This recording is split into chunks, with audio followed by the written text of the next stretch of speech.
Greetings, dear viewers. You're watching Dark Harry. We have prepared something special for you today. What if Harry unleashed Morticia Addams on Umbridge during detention? She was never seen again. Your likes and subscriptions keep this channel alive. If you enjoy our content, please show your support. Now, sit back, relax, and enjoy the story. Chapter 1, The Summoning. Harry's hand throbbed with each new line carved into his skin. The words, "I must not tell lies," glistened with fresh blood as he forced himself to continue writing with Umbridge's special quill. 5 nights of detention, and the wounds weren't healing anymore between sessions. "Something wrong, Mr. Potter?" Umbridge's sickly sweet voice cut through the silence of her office. Her wide, toad-like mouth stretched into what she probably thought was a smile. "No, Professor," Harry muttered, gritting his teeth against the pain. He didn't give her the satisfaction of seeing him wince. "I don't think the message is quite sinking in," she said, her stubby fingers wrapped around a disgustingly pink teacup. "Perhaps another hour will help it penetrate." The clock on her wall already showed 11 p.m. Harry had been there since dinner, missing Quidditch practice and any chance of completing McGonagall's transfiguration essay. His stomach growled, and exhaustion pulled at him like weights. Something inside Harry snapped. Not visibly, he kept his face carefully neutral, but in that place where his magic lived, something twisted violently. The air in the room seemed to grow heavy, like the moments before a massive thunderstorm. Umbridge didn't notice. Of course she didn't.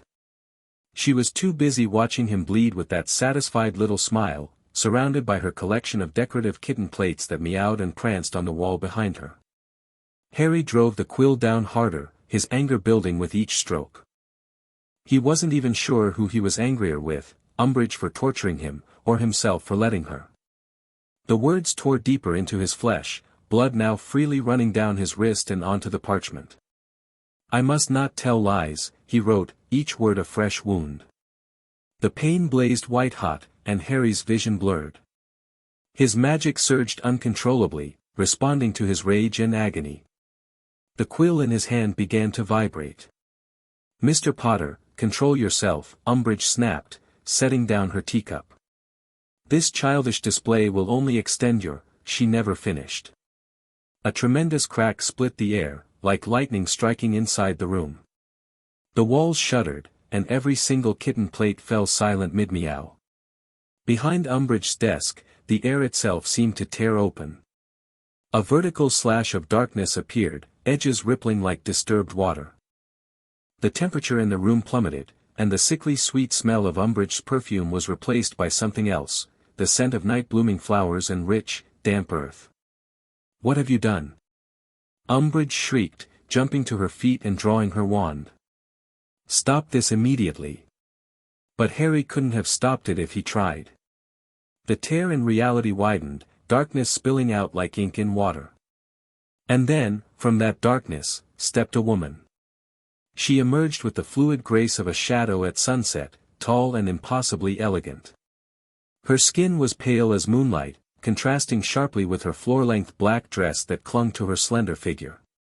Her hair, black as a raven's wing, fell straight and glossy past her shoulders. Her lips were painted a deep, blood red, and her eyes, those eyes held the knowing darkness of ancient things.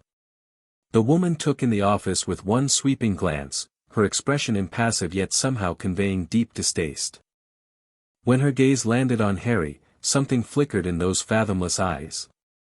Then she looked at his hand, still dripping blood onto the parchment, and her perfect eyebrows drew together by the slightest fraction.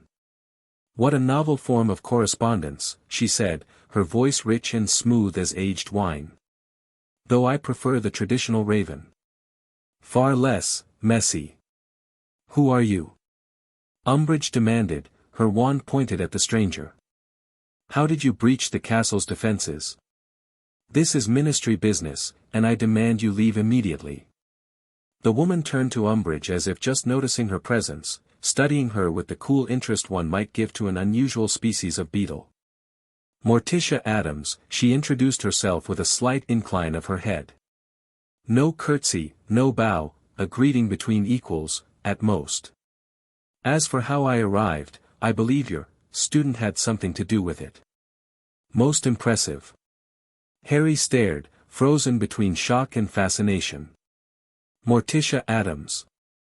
The name wasn't familiar, yet something about her presence felt impossibly, comfortingly right in this moment. This is outrageous. Umbridge sputtered, her face flushing an ugly shade of purple. You will remove yourself from Hogwarts grounds immediately, or I will have you arrested for trespassing and interfering with the discipline of a student.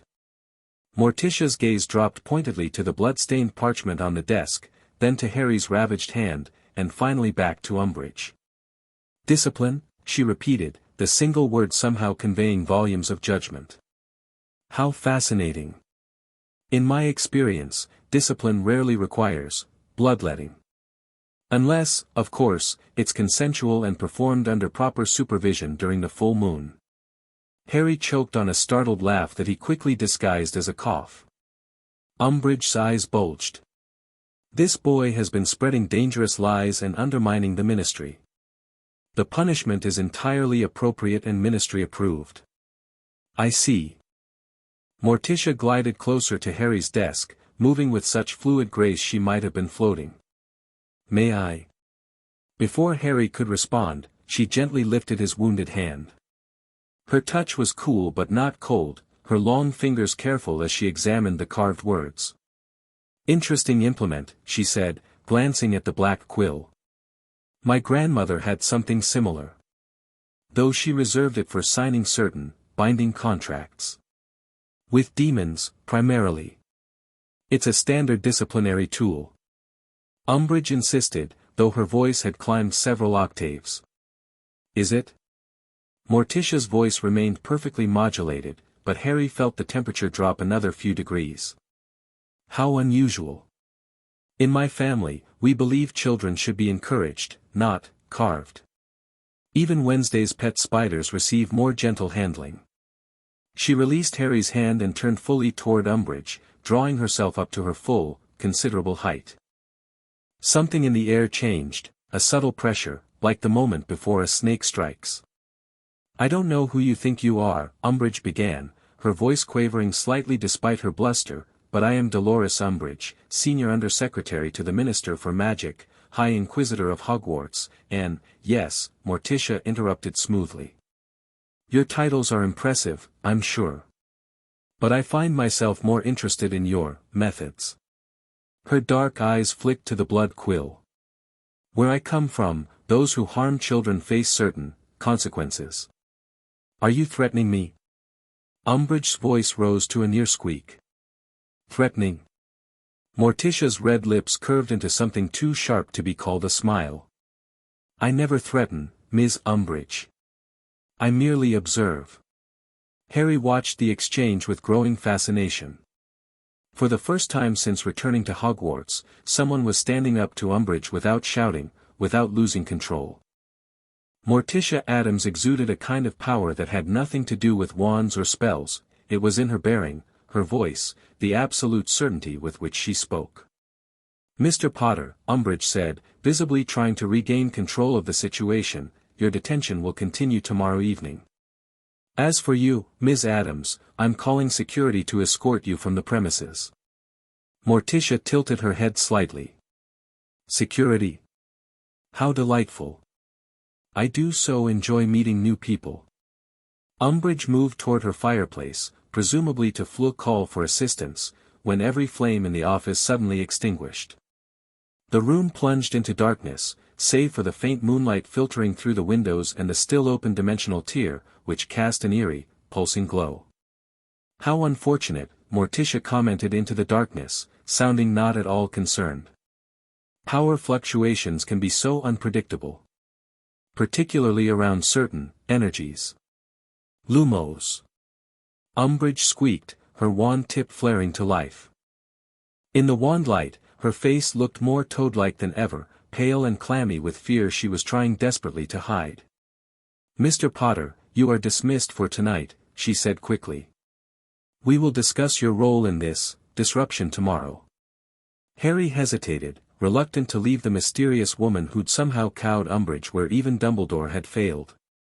But Morticia turned to him with a look that somehow conveyed both reassurance and instruction. "Run along, young man," she said gently. "That hand needs tending. Wounds made by magical implements can be so persistent. I recommend essence of belladonna mixed with powdered moonstone. Or, failing that, a simple antiseptic. He will report to the hospital wing and then directly to his dormitory," Umbridge cut in. "Of course," Morticia agreed smoothly. "Though the hospital wing may not have the specific remedies needed for wounds of this particular nature." She fixed Umbridge with a piercing stare. "I find it curious that a school permits implements that require specialized medical attention." Harry gathered his things quickly, not wanting to miss a moment of this unexpected confrontation but also desperate to tell Ron and Hermione what was happening. As he reached the door, Morticia called after him. "Mr. Potter. Should you need assistance of any kind, simply think of me." Intensely. With feeling. She brushed her fingertips together in a subtle gesture.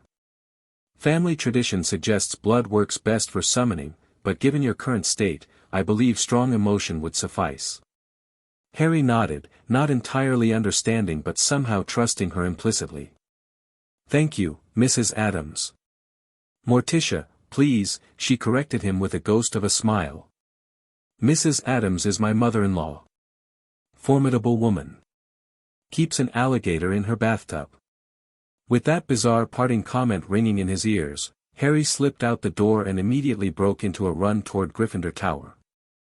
The common room was nearly empty when Harry burst through the portrait hole, just Ron and Hermione remaining by the fire, surrounded by books and parchment. "Harry!" Hermione jumped up, eyes widening at the blood still visible on his hand. "What happened? Your detention wasn't supposed to last this long, and you're bleeding worse than ever." "You're not gonna believe this," Harry panted, collapsing into an armchair. "Something incredible just happened in Umbridge's office." "Did you finally hex her?" Ron asked hopefully. "Because honestly, mate, I don't think anyone would blame you at this point." "No, better." Harry leaned forward, lowering his voice even though they were alone. "I accidentally summoned someone, a woman, through some kind of, I don't know, portal or tear in reality." Hermione's jaw dropped. "You did what?" "Harry, that's impossible. You can't just summon people from nowhere. There are fundamental laws of magical transportation that, I know what I saw, Hermione," Harry cut her off, too excited to be annoyed at her skepticism. "One minute I was carving lines into my hand with that bloody quill, and the next, there was this crack in the air behind Umbridge's desk. And this woman stepped through, Morticia Addams." "Morticia Addams?" Ron repeated, frowning. "Never heard of her. Doesn't sound like a wizarding name." "She didn't seem like any which I've ever met," Harry said, trying to find the words to describe her. "She was elegant. Poised. Dressed all in black with really pale skin and this intense way of speaking. And Umbridge was terrified of her." "Terrified?" Hermione repeated skeptically. "Umbridge?" "Well, trying not to look terrified," Harry amended. "But definitely rattled.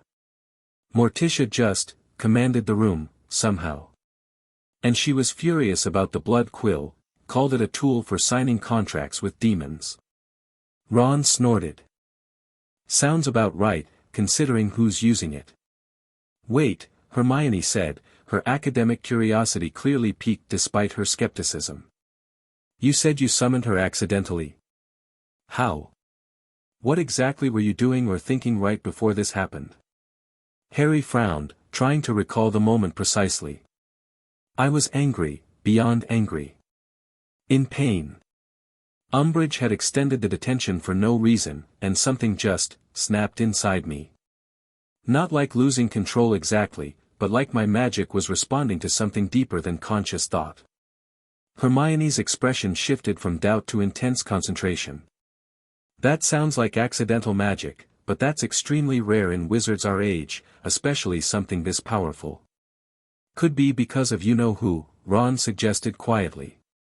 You said your scar's been hurting more lately, right? Maybe your magic is getting, I dunno, supercharged or something. Maybe, Harry agreed, though it hadn't felt like anything to do with Voldemort. Anyway, she's still there with Umbridge now. She told me to leave and get my hand treated. We should tell Dumbledore, Hermione said immediately. He's still avoiding me, remember? Harry flexed his injured hand, wincing. Besides, I'm not sure we need to. Morticia seemed. I know this sounds mad, but she seemed like she knew exactly what she was doing. Like she'd handled people like Umbridge before. Still, Hermione persisted, a stranger appearing inside Hogwarts through some kind of interdimensional portal. That's a massive security breach. Not to mention theoretically impossible. I don't think she's dangerous, Harry said firmly. At least, not to us. She was genuinely angry about the blood quill. Said where she comes from, people who harm children face consequences. Ron grinned. I like the sound of her already. Oh. Harry suddenly remembered. She said something about treating my hand with belladonna and powdered moonstone. Do either of you know if that's a real remedy? Hermione's eyes widened. Belladonna? That's deadly nightshade, Harry. It's incredibly poisonous. In concentrated forms, yes, came a smooth, melodious voice from behind them. But properly diluted and combined with moonstone, it creates a most effective salve for wounds created by dark objects. All three of them whirled around to find Morticia Addams gliding into the Gryffindor common room as if she'd always belonged there. How? Hermione squeaked. How did you get in here?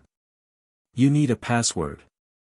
The charming portrait of the lady in pink was quite accommodating after I complimented her vocal range, Morticia replied, making her way toward them.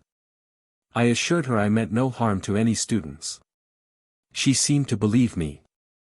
Harry noticed she was now carrying a small black velvet bag embroidered with silver spiders.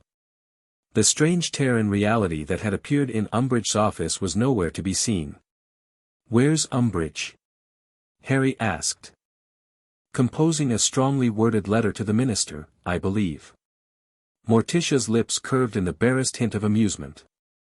She seemed quite determined to have me removed from the premises. Unfortunately for her, she discovered her fireplace connection was temporarily indisposed. You disabled the Floo network? Hermione gasped, clearly torn between horror and reluctant admiration. Not at all. I simply had a brief conversation with the fire. Flames and I have always had a special relationship. Morticia sat gracefully in an empty armchair, her black dress pooling around her like liquid shadow. Now, Mr. Potter, your hand, please. Harry hesitantly extended his bleeding hand. Morticia opened her velvet bag and withdrew a small silver container. When she unscrewed the lid, a strange, sweet yet bitter scent filled the air. My own personal blend, she explained, scooping a small amount of dark purple salve onto her fingertips. Belladonna harvested under a new moon, powdered moonstone collected from the shores of the Lake of Tears, essence of night bloom, and a few family secrets. She applied the salve with gentle precision. Immediately, the burning pain in Harry's hand subsided, replaced by a cool, tingling sensation. Brilliant, he breathed, watching in amazement as the inflamed skin began to calm. The wounds are quite deep, Morticia observed with a frown. How many detentions has this been? 5 nights, Harry admitted. Something dangerous flashed in Morticia's eyes. I see. And your school permits this? Umbridge is from the ministry, Hermione explained, apparently having moved past her initial shock. She's been appointed High Inquisitor with special powers to implement ministry-approved disciplinary measures. Most of the professors don't know what she's doing in detentions. How convenient for her, Morticia remarked, finishing with Harry's hand and replacing the container in her bag. In my experience, those who hide their methods often have reason to be ashamed of them. I'm Hermione Granger, Hermione said, extending her hand somewhat cautiously. And this is Ron Weasley. We're Harry's friends. Charmed, Morticia replied, shaking Hermione's hand with surprising warmth. Morticia Addams. I apologize for the unconventional arrival. Dimensional travel can be so unpredictable without the proper preparations. So you're really from another dimension? Ron blurted out, ears reddening when everyone looked at him. I mean, that's what Harry said happened. In a manner of speaking, Morticia confirmed. Though the boundaries between worlds are more permeable than most realize. My family has a certain affinity for the spaces in between. Your family? Harry asked. The Addamses, she said, as though that explained everything. When their blank expressions made it clear it didn't, she continued, my husband Gomez, our children Wednesday and Pugsley, grandmama, my brother-in-law Fester, our butler Lurch, and of course, Thing. Thing. Hermione repeated faintly. A disembodied hand, Morticia explained casually. Terribly efficient. Excellent at shorthand. The three teenagers exchanged bewildered glances. So. Harry ventured, are you planning to go back soon? To your dimension, I mean. That depends, Morticia said, folding her hands in her lap. I was summoned here for a reason, I suspect. The universe rarely makes such mistakes. And I find myself concerned about this educational institution and its disciplinary practices. You mean Umbridge, Ron said darkly. Indeed. In my experience, those who take pleasure in the pain of children rarely limit themselves to one transgression. She fixed Harry with her penetrating gaze. Tell me, what exactly prompted her to implement this particular form of correction? Harry hesitated, then decided that if anyone deserved the whole truth, it was the woman who'd appeared from another dimension to help him. I told everyone that Voldemort, he's a dark wizard, has returned. The Ministry doesn't want to admit it's true because they're scared, so they've been running a smear campaign against me and Dumbledore, he's our headmaster. Umbridge is here to spy on Dumbledore and shut me up. Morticia listened without interruption, her expression thoughtful. Politics, she said when Harry finished. How tedious. My husband occasionally dabbles, third cousin twice removed was ambassador to Moldavia, but we generally find it distracts from more important pursuits. Like raising man-eating plants. Man-eating plants? Hermione squeaked.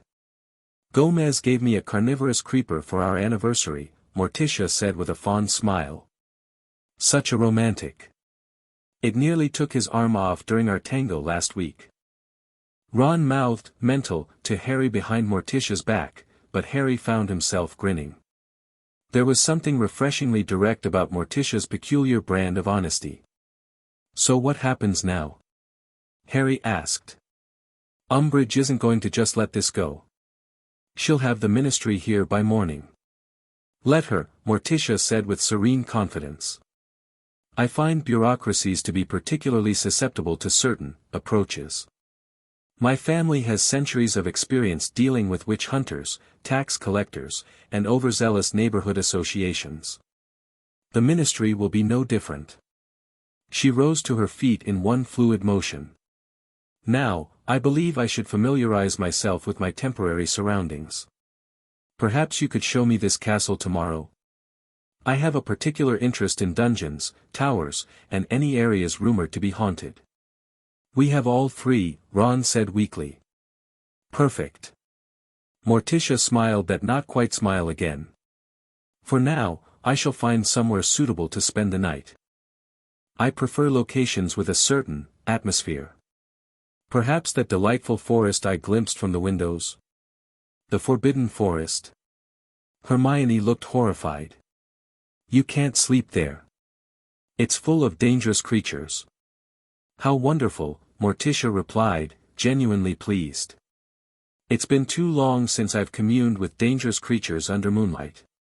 My husband always says I return from such excursions with a special glow.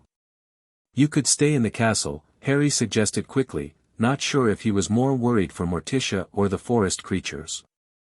"There's a room on the 7th floor that becomes whatever you need, the room of requirement." "How fascinating. Your castle adapts to desires. Ours merely groans and shifts the stairs when it's restless." Morticia nodded gracefully. "Very well. I accept your suggestion, Mr. Potter. Just Harry, please." "Harry, then." She inclined her head. "Until tomorrow. Do apply another layer of salve before sleeping. The ingredients work best when they can commune with your dreams." With that cryptic instruction, she glided toward the portrait hole, her dress seeming to float around her. "Mrs. Addams, Morticia," Harry called after her. "Thank you. For stopping Umbridge, and for the salve." She paused, looking back over her shoulder.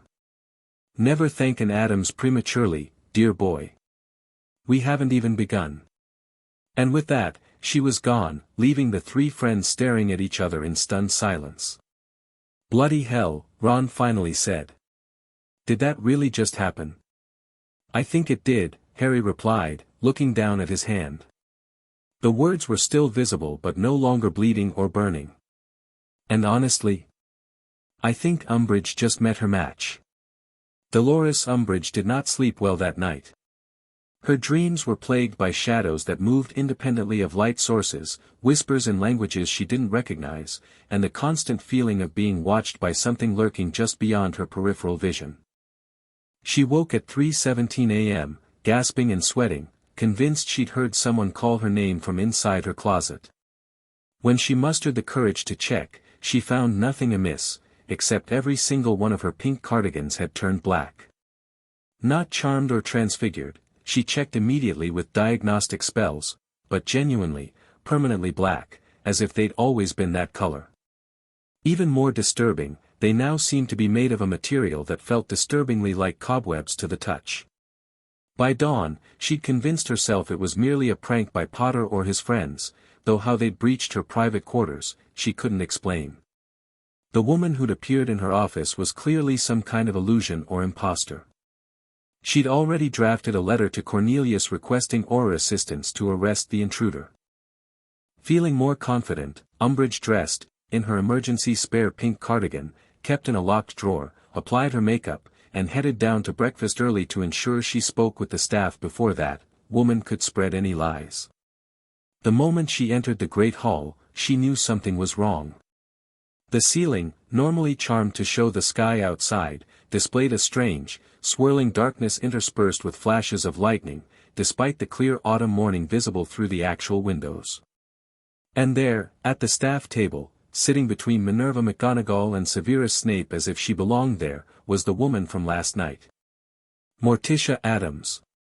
She was engaged in what appeared to be an animated conversation with Snape, who, most disturbing of all, actually seemed to be participating willingly, his usual scowl replaced by intense interest. Hemlock in the third stage of the lunar cycle. Umbridge overheard Snape saying as she approached. Most would consider that too unstable for brewing. The instability is precisely what gives it potency, Morticia replied. My grandmother always said a truly effective potion should frighten the brewer at least once during preparation. A reasonable perspective, Snape conceded with what almost looked like respect. Umbridge cleared her throat loudly. Excuse me, but I don't believe our visitor has been cleared for access to the Great Hall, much less the staff table. McGonagall fixed her with a frosty stare. Madam Umbridge, Mrs. Addams is here at my invitation as an educational consultant specializing in alternative disciplinary approaches. The headmaster approved her visit before his departure last evening. That's impossible. Umbridge sputtered. This woman broke into my office during a detention last night. She appeared out of nowhere. I believe I introduced myself properly, Morticia said mildly. Though perhaps the circumstances were somewhat dramatic. Educational consultant. Umbridge's voice rose dangerously. This is absurd. I am the High Inquisitor, and I have received no notification of any consultants. The paperwork was filed late last night, McGonagall replied smoothly, producing an official-looking scroll. As you can see, everything is in order. Umbridge snatched the document, scanning it rapidly. It appeared genuine, Dumbledore's flowing signature, the Ministry's official seal, and even a signature that looked suspiciously like Percy Weasley's at the bottom. This is a forgery, she insisted, though with less conviction. Cornelius would never approve this without consulting me. Perhaps, Morticia suggested delicately, the minister feels multiple perspectives on educational methods would benefit Hogwarts during this time of transition. I've already contacted the ministry, Umbridge said triumphantly. Aurors will be arriving this morning to investigate your unauthorized presence and interference with official disciplinary measures. How fascinating, Morticia replied, taking a delicate sip from a goblet containing a liquid too dark and thick to be pumpkin juice. I do enjoy meeting law enforcement professionals. They tend to have such interesting perspectives on the boundaries of life and death. Before Umbridge could respond, the doors of the Great Hall opened, and students began trickling in for breakfast. Many stopped short at the sight of the strange woman in black at the staff table, whispering excitedly to each other. Harry, Ron, and Hermione entered among a group of fifth years. When Harry caught sight of Morticia at the staff table, his face lit up with a genuine smile, the first Umbridge had seen from him all term. This isn't over, Umbridge hissed before turning on her heel and marching to her usual seat, several chairs down from Morticia. Throughout breakfast, she couldn't help noticing how many students were looking at the staff table with curious, even hopeful expressions. Word had clearly spread about last night's events. Even more infuriating, Morticia was now engaged in what appeared to be a pleasant conversation with Professor Flitwick, who was showing her some kind of complicated wand movement with obvious enthusiasm.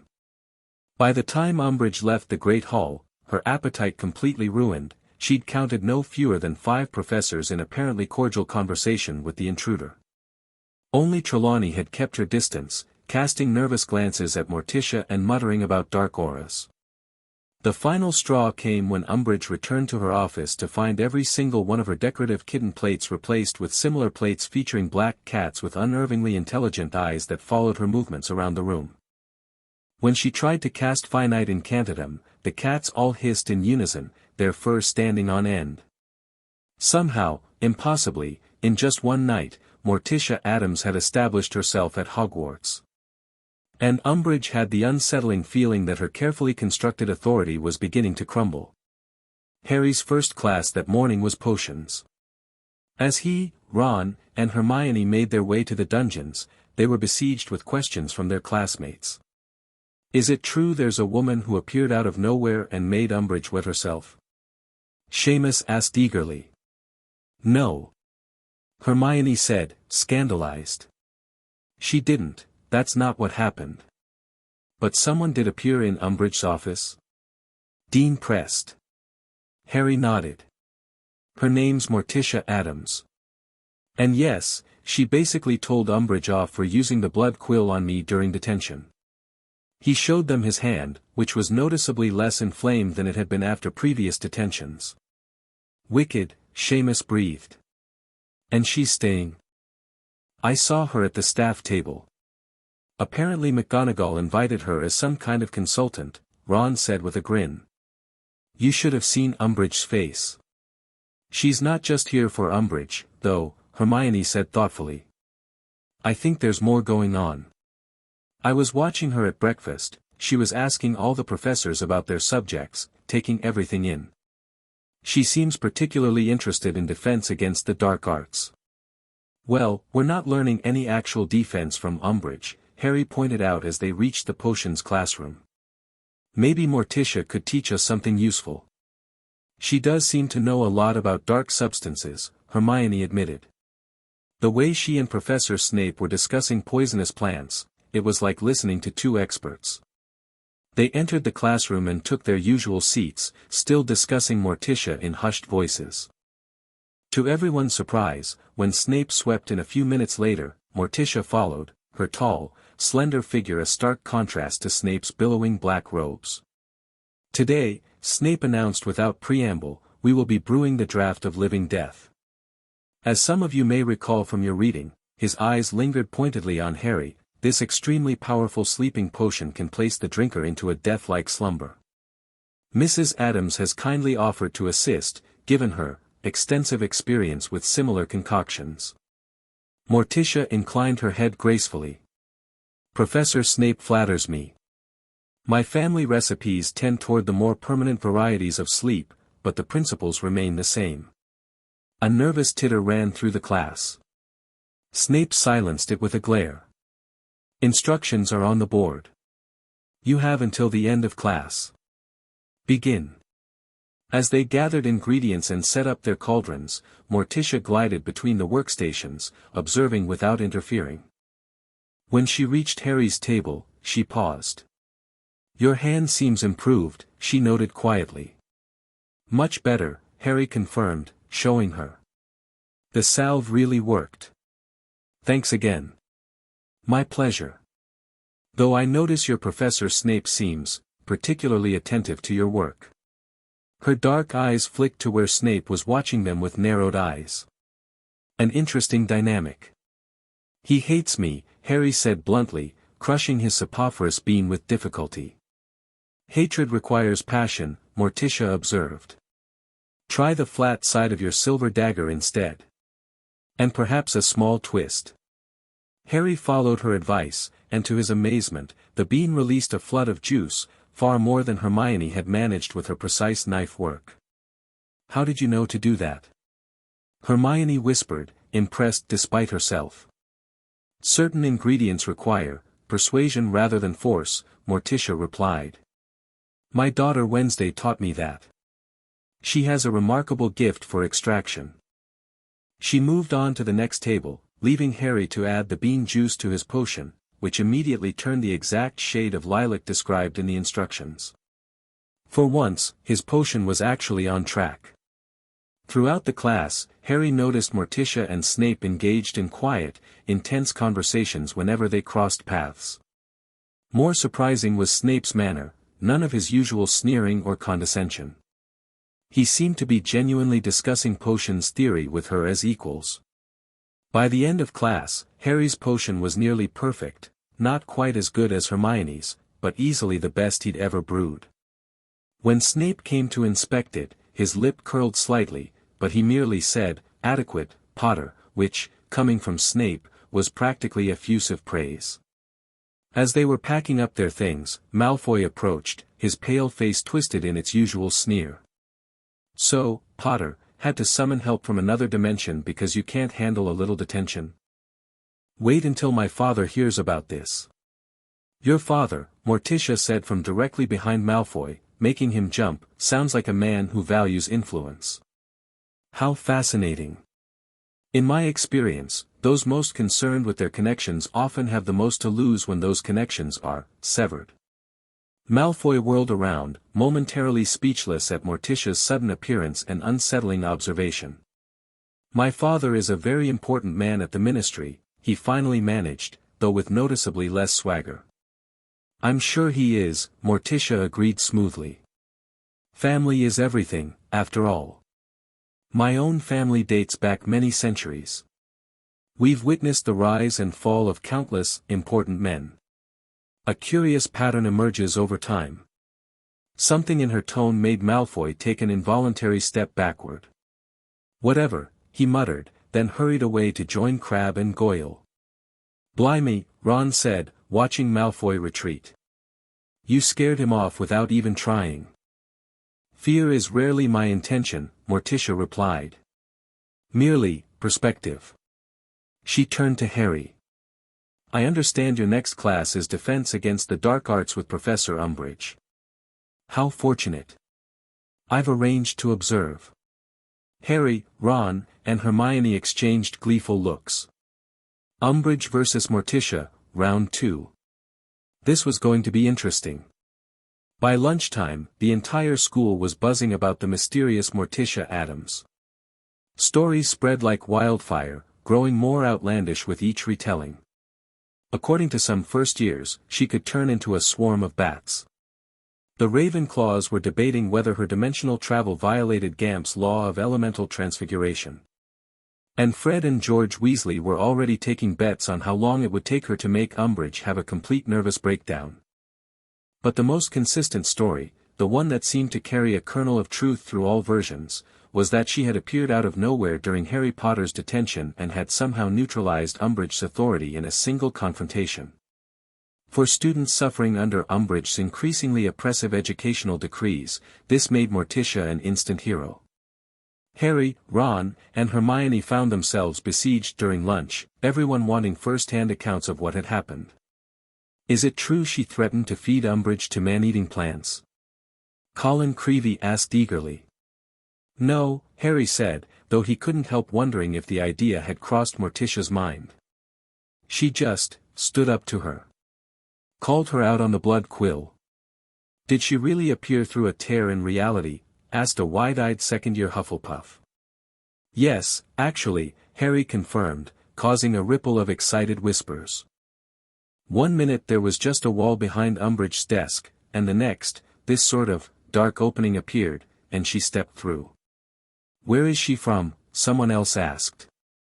Another dimension, apparently, Hermione answered, her tone suggesting she was still having trouble accepting this explanation. Though she hasn't explained exactly what that means. I heard she's staying in the room of requirement, and it's transformed into some kind of gothic mansion with live gargoyles, Ginny chimed in, sliding onto the bench beside Ron. Harry shrugged. We showed her where it was last night, but we didn't go in with her. You should ask her about it, Ron suggested through a mouthful of shepherd's pie. I bet her room is mental. Probably has coffins instead of beds or something. Ronald. Hermione scolded, but she looked curious despite herself. The best part is how rattled Umbridge is, Ginny said with a satisfied smile. She was in defense against the dark arts with our class this morning, and she kept jumping at shadows. Literally, she screamed when her own shadow moved across the blackboard. Her shadow moved on its own. Hermione asked sharply. Ginny grinned. No, it was just the light from the window, but she's so on edge she thought it was alive or something. And then, right in the middle of her lecture about how we don't need practical magic, all her quills suddenly stood straight up on her desk and began dancing in formation. Ron choked on his pumpkin juice. Brilliant. Was that Morticia? She wasn't even in the room, Ginny said. But about 10 seconds later, she knocked on the door to ask if she could observe the next class. Umbridge went white as a ghost. Harry laughed, feeling lighter than he had in weeks. I can't wait for our class after lunch. Think she'll actually try to teach with Morticia watching? She'll have to at least pretend, Hermione said. Otherwise, she'll look completely incompetent. As if summoned by their conversation, Morticia herself appeared in the great hall, drawing every eye as she glided between the house tables with her distinctive grace. Today, she wore a different black dress, this one with long, trailing sleeves that seemed to ripple like smoke as she moved. To Harry's surprise, she headed straight for the Gryffindor table, specifically toward where he sat with his friends. Harry, she greeted him, inclining her head slightly. I hope I'm not interrupting. Not at all, Harry replied quickly, as several nearby students openly stared. Would you like to join us? Thank you, but I've already dined. Professor Sprout was kind enough to show me her collection of venomous tentacula. We had a most stimulating discussion about carnivorous flora over tea. She glanced around at the curious faces watching them. I was hoping to speak with you briefly before your defense class. Sure, Harry said, standing up. He nodded to Ron and Hermione. I'll meet you guys there. They nodded, and Harry followed Morticia away from the table, aware of dozens of eyes tracking their movement. Once they were in the entrance hall, away from the most prying ears, Morticia turned to him. I've been observing your Professor Umbridge closely since our introduction last night. Her methods concern me deeply. Join the club, Harry muttered. More than her individual cruelty, I'm troubled by the systematic nature of her approach. The educational decrees, the suppression of practical learning, the isolation of students from faculty. Morticia's dark eyes were serious. These are calculated steps towards something more sinister. Harry blinked, surprised by her astute analysis after just one day. That's exactly what Hermione's been saying. The Ministry's trying to prevent us from learning to defend ourselves because they're afraid Dumbledore is building an army. Fear is a powerful motivator, Morticia agreed. And a useful tool for those seeking control. She studied him intently. You've been placed at the center of this conflict, Harry. Not by choice, I suspect. Story of my life, he said with a grimace. In my family, we have a saying, when trapped in quicksand, become the bog. Harry stared at her. I have no idea what that means. A hint of a smile touched her lips. It means that sometimes, the very thing meant to destroy you can become your greatest strength. Your position as their focal point gives you power they don't anticipate. I don't feel very powerful, Harry admitted. Especially not with Umbridge watching my every move, ready to give me another detention if I so much as sneeze wrong. Power takes many forms, Morticia said. Not all of them obvious. She reached into a small pocket concealed in the folds of her dress and withdrew a tiny silver vial.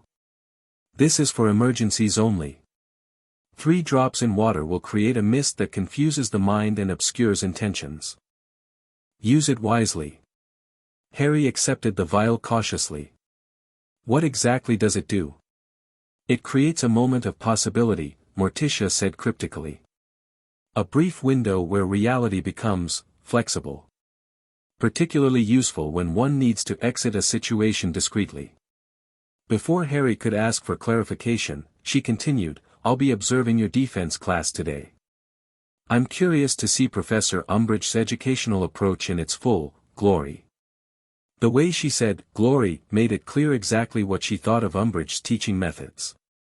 There's not much to see, Harry warned. She just makes us read the textbook. No practical magic allowed. Sometimes, Morticia said, what isn't being taught reveals more than what is. She glanced at an ornate silver pocket watch that seemed to have appeared from nowhere. We should proceed. I find tardiness disturbs the natural flow of dread that accompanies most educational experiences. As they walked toward the Defense Against the Dark Arts classroom, Harry found himself studying Morticia more closely. There was something both comforting and unsettling about her presence, like standing at the edge of a very deep, dark pool, knowing that while it contained mysteries, they weren't necessarily threatening ones. Can I ask you something? He said suddenly. Of course. Last night, you mentioned your family. Do they know where you are? Are they worried about you? A genuine smile softened Morticia's features. How thoughtful of you to consider their feelings. My husband Gomez is likely beside himself with passionate despair by now. He tends toward the dramatic when we're separated. But our family has certain ways of maintaining contact across dimensions. So you can talk to them. In a manner of speaking. Dreams, primarily. And blood rituals on particularly auspicious nights. She said this as casually as someone might mention a phone call. My daughter Wednesday is quite adept at interdimensional communication. She once conducted an entire séance using only a dead moth and her brother's baby tooth. Harry wasn't entirely sure how to respond to that. Your family sounds interesting. They would find you equally fascinating, I'm sure. Gomez has always been intrigued by prophecies and chosen ones. And Wednesday would appreciate your history with death. That last comment hit a little too close to home, and Harry fell silent as they approached the classroom door. Students were already filing in, many doing double takes at the sight of Harry walking alongside Morticia. Ron and Hermione had saved him a seat. As Harry slipped into it, Hermione leaned over, whispering, what did she want to talk about? Later, Harry murmured, as Umbridge entered the classroom, her usual simpering smile notably absent. When she spotted Morticia gliding in behind her, Umbridge's face tightened. Mrs. Addams, I don't recall approving an observation of my class. Professor McGonagall arranged it, Morticia replied smoothly. As educational consultant, I'm observing various teaching methodologies throughout the school. Your class seemed particularly essential to my understanding of Hogwarts' current approach to defense. The emphasis she placed on the word defense made it clear what she thought of Umbridge's theoretical-only curriculum. Umbridge's nostrils flared, but with 30 students watching avidly, she clearly decided against making a scene. Very well. Please take a seat at the back and try not to disrupt the class. Of course, Morticia agreed, gliding to an empty chair in the corner. You won't even know I'm here. Somehow, despite this assurance, her presence filled the room more completely than Umbridge's ever had. Every student was acutely aware of her watching, dark eyes missing nothing. Today, Umbridge announced in her girlish voice, visibly trying to regain control of the situation, we will be reading Chapter 7 on negotiating with potentially hostile magical beings. Wands away, quills out for notes. A collective sigh went through the classroom as books were reluctantly opened.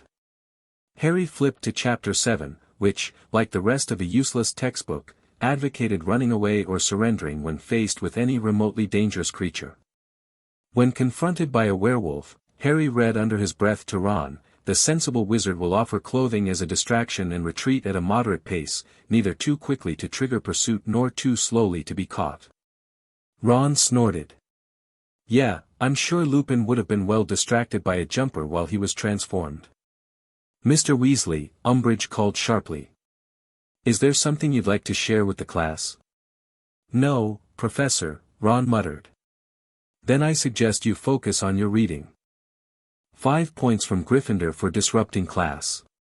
From her corner, Morticia spoke, her voice carrying effortlessly despite its soft tone. Fascinating approach. In my experience, practical demonstrations tend to be more memorable when teaching defense. Perhaps a small illustration of proper werewolf etiquette. Umbridge's face flushed an ugly shade of pink. Mrs. Addams, while your input is noted, the Ministry has determined that a theoretical foundation is sufficient for OWL-level students. Theory without practice, Morticia observed, is like a guillotine without a blade. Structurally sound, perhaps, but ultimately, disappointing. Several students hastily turned laughs into coughs, while Umbridge's flush deepened to an alarming shade of purple. The Ministry's position on this matter is quite clear, she said through clenched teeth. Practical defense magic is unnecessary and potentially dangerous. Danger, Morticia replied with something like fondness in her voice, is often the most effective teacher. My son Pugsley learned more about explosives from one missing finger than from any book. Shocked silence fell over the classroom, broken only by Seamus's whispered, wicked. Mrs. Addams, Umbridge said with forced calm, while your family's educational methods may be unconventional, at Hogwarts, we prioritize student safety. Safety, Morticia echoed, her dark eyes fixed on Umbridge's hand, where she still carried her infamous quill. An admirable priority. Though our definitions may differ. For a moment, the tension between them was palpable. Then Umbridge turned away, her voice unnaturally high as she instructed, continue reading, students. Make notes on the proper approach to hippogriffs. The rest of the class proceeded in a strange, tense atmosphere. Umbridge seemed determined to pretend Morticia wasn't there, while simultaneously jumping at every small noise. Twice, she snapped at students for merely shifting in their seats or turning pages too loudly. Meanwhile, Morticia remained perfectly still in her corner, watching everything with those penetrating eyes. Occasionally, she would make a note in a small black book that had materialized in her hands, the motion of her quill somehow both elegant and vaguely threatening. 10 minutes before the end of class, something strange happened. The lights flickered briefly, and a cold draft swept through the room, despite all the windows being closed. Several students shivered, and Neville let out a small yelp. What was that? Umbridge demanded, her voice higher than usual. Just a passing chill, Morticia remarked. Old castles often have visitors that bring cooler temperatures. Nothing to be concerned about. There are no ghosts in my classroom. Umbridge insisted, though she cast nervous glances at the corners of the room. Who said anything about ghosts? Morticia asked with innocent curiosity. Before Umbridge could respond, every candle in the room suddenly extinguished, plunging the classroom into semi-darkness, illuminated only by the grey afternoon light filtering through the windows. Several students gasped. Umbridge fumbled for her wand. "Lumos," she squeaked, but her wand merely sputtered weakly before going dark again. In the dim light, Harry could have sworn he saw Morticia smile. "How curious," she murmured. "Perhaps the castle itself has opinions about educational methods. This is absurd." Umbridge's voice had risen to a near shriek. "I know you're doing this somehow." "Me?" Morticia placed a hand delicately on her chest. "I'm merely observing, as agreed. Though I will say, darkness does provide an excellent opportunity to practice those defensive spells your students have been reading about, theoretically." As if on cue, a strange, moaning sound echoed through the room, followed by what sounded like chains dragging across stone. "Class dismissed," Umbridge shouted, backing toward the door. "Everyone out. Now." No one needed telling twice. The students scrambled to gather their things, many failing to suppress their grins as they hurried out, casting admiring glances at Morticia, who remained perfectly composed in her seat. Harry, Ron, and Hermione lingered, ostensibly gathering their books but clearly wanting to see what would happen next. "Mrs. Addams," Umbridge said once the last student had left, apart from Harry and his friends, who she seemed too distracted to notice, "I don't know what game you're playing, but interfering with a ministry-appointed professor's class is grounds for removal from Hogwarts." "Interfering?" Morticia rose gracefully to her feet. "I merely observed. If the castle has quirks, unexpected drafts, temperamental lighting, that hardly seems within my control." The moaning sound came again, closer now, and the temperature in the room dropped further. Harry could see his breath misting in the air. "This is not the castle," Umbridge insisted, her voice quavering. "You're doing something, some kind of dark magic, dark magic." Morticia repeated, genuine surprise in her voice. "What a limited perspective. Magic isn't dark or light, Professor Umbridge. It simply is. Like passion, or pain, or the void between stars. It's our intentions that give it shape." She moved forward, her tall figure seeming to grow more imposing with each step. "And my intentions, I assure you, are entirely educational." With that, she glided past Umbridge and out the door, pausing only to give Harry, Ron, and Hermione a small nod as she passed. Left alone with Umbridge, who was now muttering frantically and casting diagnostic spells around the room, the three friends exchanged gleeful looks and hurried out after Morticia. They caught up with her in the corridor, where she was examining a suit of armor with apparent interest. "That was brilliant!" Ron burst out. "Did you see her face when the lights went out?" "I'm merely observing different teaching methodologies," Morticia replied mildly, though there was a distinct twinkle in her dark eyes. "It's been most illuminating. But you did cause those things to happen, didn't you?" Hermione asked, her academic curiosity overcoming her usual respect for authority. "The cold draft, the lights, that moaning sound." "Direct causation is such a limiting concept," Morticia said. "Let's just say that reality has a way of responding to certain energies. My family has always had a special relationship with the unusual." Harry found himself grinning despite the strangeness of it all. For the first time since returning to Hogwarts, he felt like someone was genuinely on his side, not just sympathetic, but actively working to challenge Umbridge's tyranny. "What happens next?" he asked. Morticia gave him that almost smile that was becoming familiar. "Next, we let the seeds take root. Fear, doubt, uncertainty, they grow so beautifully in the right conditions." She glanced back toward the classroom, where they could still hear Umbridge casting increasingly frantic spells. "By dinner, I suspect our dear professor will be seeing shadows in every corner." "Good," Harry said with feeling. Morticia studied him thoughtfully. "Vengeance is an art form, Harry. Not to be rushed or pursued with blind rage, but cultivated with patience and precision. The Addams family has refined it over centuries. Is that what this is? Hermione asked carefully. Vengeance? Justice, Morticia corrected her. There's a difference. Vengeance serves the self. Justice serves a principle. Her eyes darkened. And few principles matter more than the protection of children. With that cryptic statement, she bid them goodbye, saying she had an appointment to tour the greenhouses again with Professor Sprout. As they watched her glide away, her black dress seeming to absorb the very light around it, Ron let out a low whistle. I don't know where she came from, he said, but I'm bloody glad she's here. Harry nodded, absently touching the silver vial Morticia had given him, now safely tucked into his robe pocket. Me too. And I have a feeling Umbridge is about to have the worst week of her life. Little did he know just how prophetic those words would prove to be.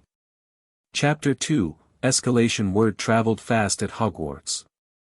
By dinner that evening, everyone had heard about the defense against the dark arts class where the lights mysteriously failed, ghostly moans echoed through the room, and Professor Umbridge practically ran screaming from her own classroom. Even better, everyone knew who was responsible, the mysterious, elegant woman in black who'd appeared out of nowhere during Harry Potter's detention. She didn't even use a wand, whispered a third-year Ravenclaw at the next table. Just looked at the candles and they all went out at once. I heard she's actually a vampire, countered his friend. That's why she wears all black and looks so pale. Harry, picking at his shepherd's pie, couldn't help smiling at the rumors flying around the Great Hall. For once, he wasn't the center of the gossip, and he found he rather enjoyed watching someone else deal with Hogwarts rumor mill, especially when that someone was so thoroughly unsettling Umbridge. Look at her, Ron said, nodding toward the staff table. Looks like she's trying to pretend nothing happened, but she keeps checking over her shoulder. Umbridge indeed sat rigidly at the staff table, her usual simpering smile replaced by a tight, forced grimace. She jumped visibly when Professor Flitwick accidentally dropped his fork, and she seemed to be avoiding looking at the far end of the table, where Morticia sat engaged in what appeared to be an intense conversation with Professor Sprout. What do you reckon they're talking about? Harry asked. Hermione frowned thoughtfully. Well, they spent most of the afternoon in the greenhouses. Professor Sprout looked positively giddy when I saw them coming back to the castle. Something about rare specimens and revolutionary cultivation techniques. Probably those man-eating plants Morticia mentioned, Ron said through a mouthful of potatoes. Mental, that family of hers sounds. Disembodied hands and exploding children. We don't actually know much about them, Hermione pointed out. Or about her, for that matter. I mean, she literally appeared from another dimension. Doesn't that worry either of you even a little? Harry shrugged. After everything that's happened to me, a woman who likes the color black and scares Umbridge doesn't seem worth worrying about. Besides, Ron added, McGonagall seems to trust her. And Sprout. Even Snape was almost decent in her presence. That's what worries me, Hermione muttered. It's like she's enchanted everyone. And we don't even know what she wants or why she's really here. She's here because I accidentally summoned her, Harry said, lowering his voice.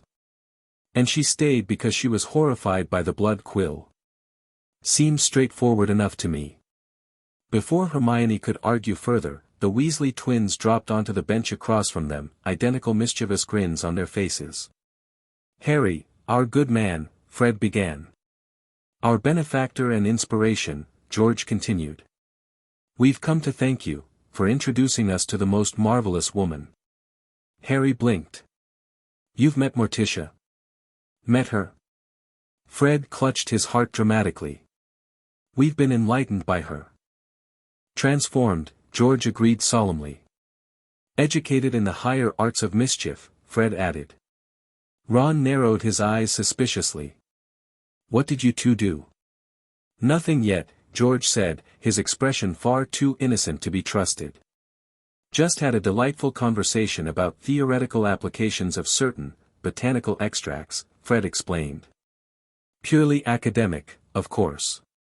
She found us testing our puking pastilles in the corridor outside the room of requirement, George continued. Most teachers would have given us detention on the spot. Not Mrs. Addams, Fred said, his eyes gleaming with admiration. She watched the whole demonstration, asked about our testing protocols, then suggested an extract of you bark to control the timing of the antidote end. And then, George added, leaning in conspiratorially, she told us the most fascinating story about her husband Gomez and something called the Malmedy incident that apparently involved 3 goats, a cursed music box, and the entire Belgian Ministry of Magic. The details aren't important, Fred waved his hand dismissively. What matters is that she gets it. Gets what? Hermione asked warily.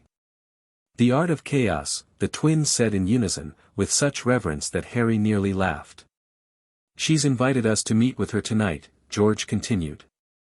Said she had some ideas she wanted to discuss. Ideas about what? Harry asked, suddenly curious. The twins exchanged meaningful looks. Let's just say, Fred replied, that certain educational decrees might become significantly more challenging to enforce in the coming days. With that cryptic statement, they rose from the table, gave exaggerated bows in the direction of the staff table, which Morticia acknowledged with a slight nod, and sauntered out of the great hall. That can't be good, Hermione said worriedly. If she's encouraging Fred and George, then Umbridge is in for an even worse time, Ron finished, looking delighted at the prospect. Brilliant. Harry glanced up at the staff table again. Umbridge was now visibly agitated, repeatedly checking her teacup and prodding her food suspiciously with her fork before taking tiny, bird-like bites. Meanwhile, Morticia had moved on from Professor Sprout and was now chatting with Professor McGonagall, who, most surprisingly, actually smiled at something Morticia said. Have you ever seen McGonagall smile like that at dinner? Harry asked, genuinely shocked. Never, Ron confirmed. Not even when we won the House Cup. As they watched, Professor Snape leaned into the conversation, contributing something that made Morticia incline her head appreciatively.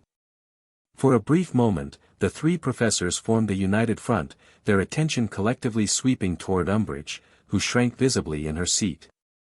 I think, Harry said slowly, that Morticia isn't just here to deal with Umbridge on her own. She's rallying the whole school against her. The next morning, the first signs of Morticia's influence, and the Weasley twins' involvement, became apparent. Harry, Ron, and Hermione entered the Great Hall for breakfast to find Educational Decree No. 24, the one banning student organizations, covered in what appeared to be some kind of rapidly growing black moss. As they watched, the moss formed itself into skull shapes that grinned mockingly before dissolving back into formless patches. Wicked, Ron breathed. It's not just that one, Hermione pointed out, gesturing around the entrance hall. Every single one of Umbridge's framed educational decrees was similarly affected, some worse than others.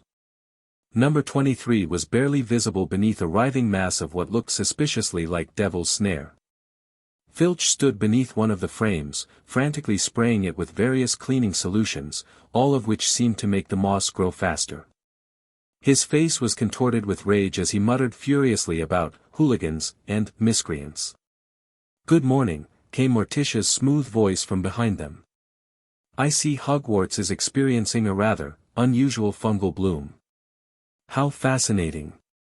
They turned to find her gliding toward them, looking as immaculately composed as ever in another variation of her signature black dress, this one with delicate silver embroidery along the sleeves that seemed to move when you didn't look directly at it. Is this your doing? Hermione asked in a hushed voice. Mine. Morticia's perfect eyebrows rose slightly. I'm merely an observer of Hogwarts' unique ecosystem.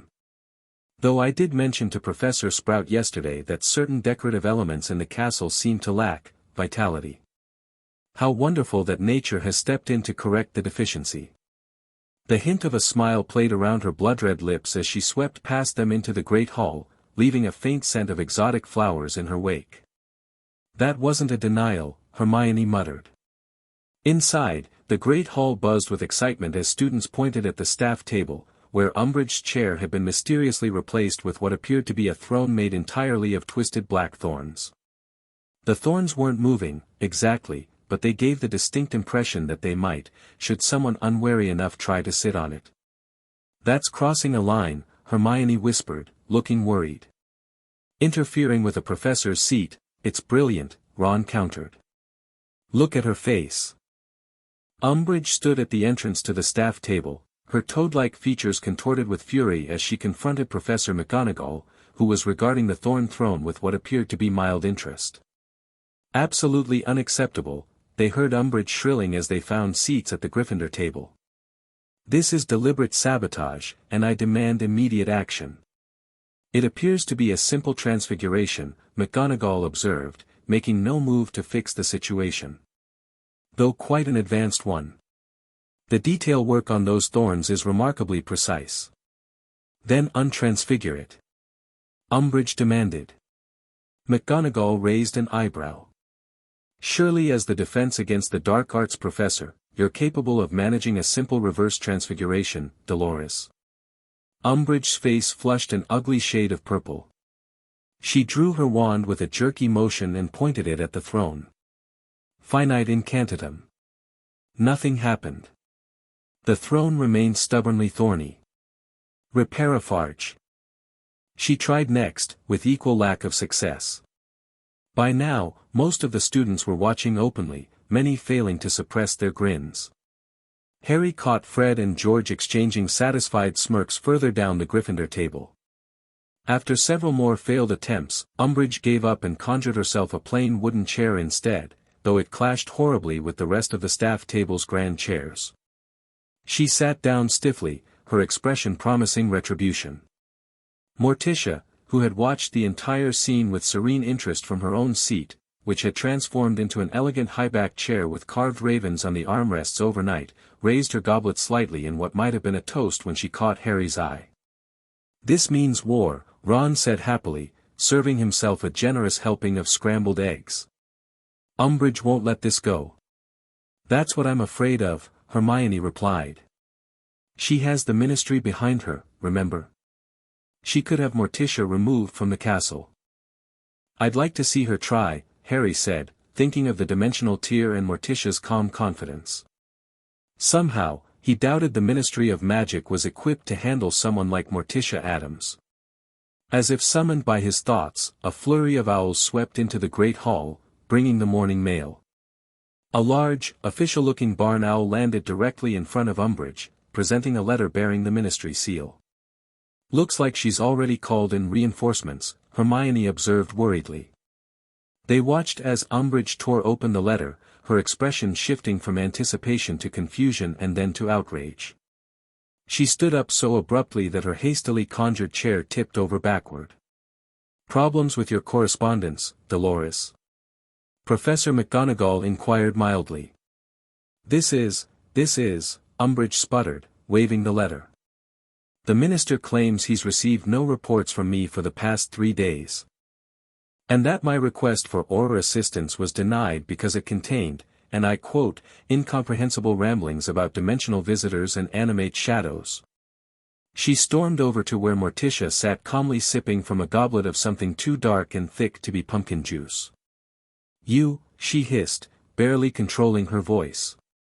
"You've been intercepting my mail." Morticia regarded her with mild interest. "What an unusual accusation. I've been fully occupied touring your fascinating school and consulting with your colleagues. When would I have had time for postal interference?" "I don't know how, but you're behind this," Umbridge insisted, her voice rising.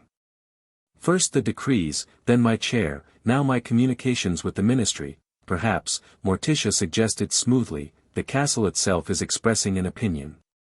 Historic buildings often develop personalities over time. My family home has quite strong views on unwelcome guests. The West Wing still hasn't forgiven the vacuum salesman from 1954. Several nearby professors hastily disguised their laughter as coughs. Even Snape's mouth twitched suspiciously. "This is not a joke." Umbridge nearly shrieked. I am the High Inquisitor of Hogwarts, appointed directly by the Minister of Magic. These attacks constitute a direct challenge to Ministry authority. Attacks? Morticia echoed, her dark eyes widening with apparently genuine confusion. I see no evidence of violence. Merely, creative redecorating. Though if you're concerned about genuine attacks, we could discuss those fascinating marks I noticed on certain students' hands. Umbridge went very still, her bulging eyes darting nervously to McGonagall, who was suddenly paying very close attention. What marks would those be, Mrs. Addams? McGonagall asked sharply. Curious scars, Morticia replied, her voice carrying clearly in the now silent Great Hall. Words etched into skin. I must not tell lies. I must respect authority. Rather medieval, don't you think? Reminiscent of certain banned disciplinary devices. Her eyes locked with Umbridge's. Devices that leave permanent damage on children. A murmur ran through the hall as students exchanged meaningful looks. Many of the professors were now staring at Umbridge with expressions ranging from shock to fury. Umbridge backed away, her face ashen. This discussion is over. I have classes to prepare for. She fled the Great Hall with as much dignity as she could muster, which wasn't much, given that she nearly tripped over her fallen chair in her haste to escape. Once she was gone, Professor McGonagall turned to Morticia. Mrs. Addams, I believe we need to discuss these disciplinary methods further. My office, after breakfast. Of course, Morticia agreed. I find transparency in educational matters so refreshing. Harry exchanged triumphant looks with Ron and Hermione. For the first time since Umbridge's arrival at Hogwarts, it felt like the balance of power was shifting. By mid-morning, the castle was buzzing with the news that Professor McGonagall had personally inspected the hands of several students who'd served detention with Umbridge and had immediately sent owls to their parents.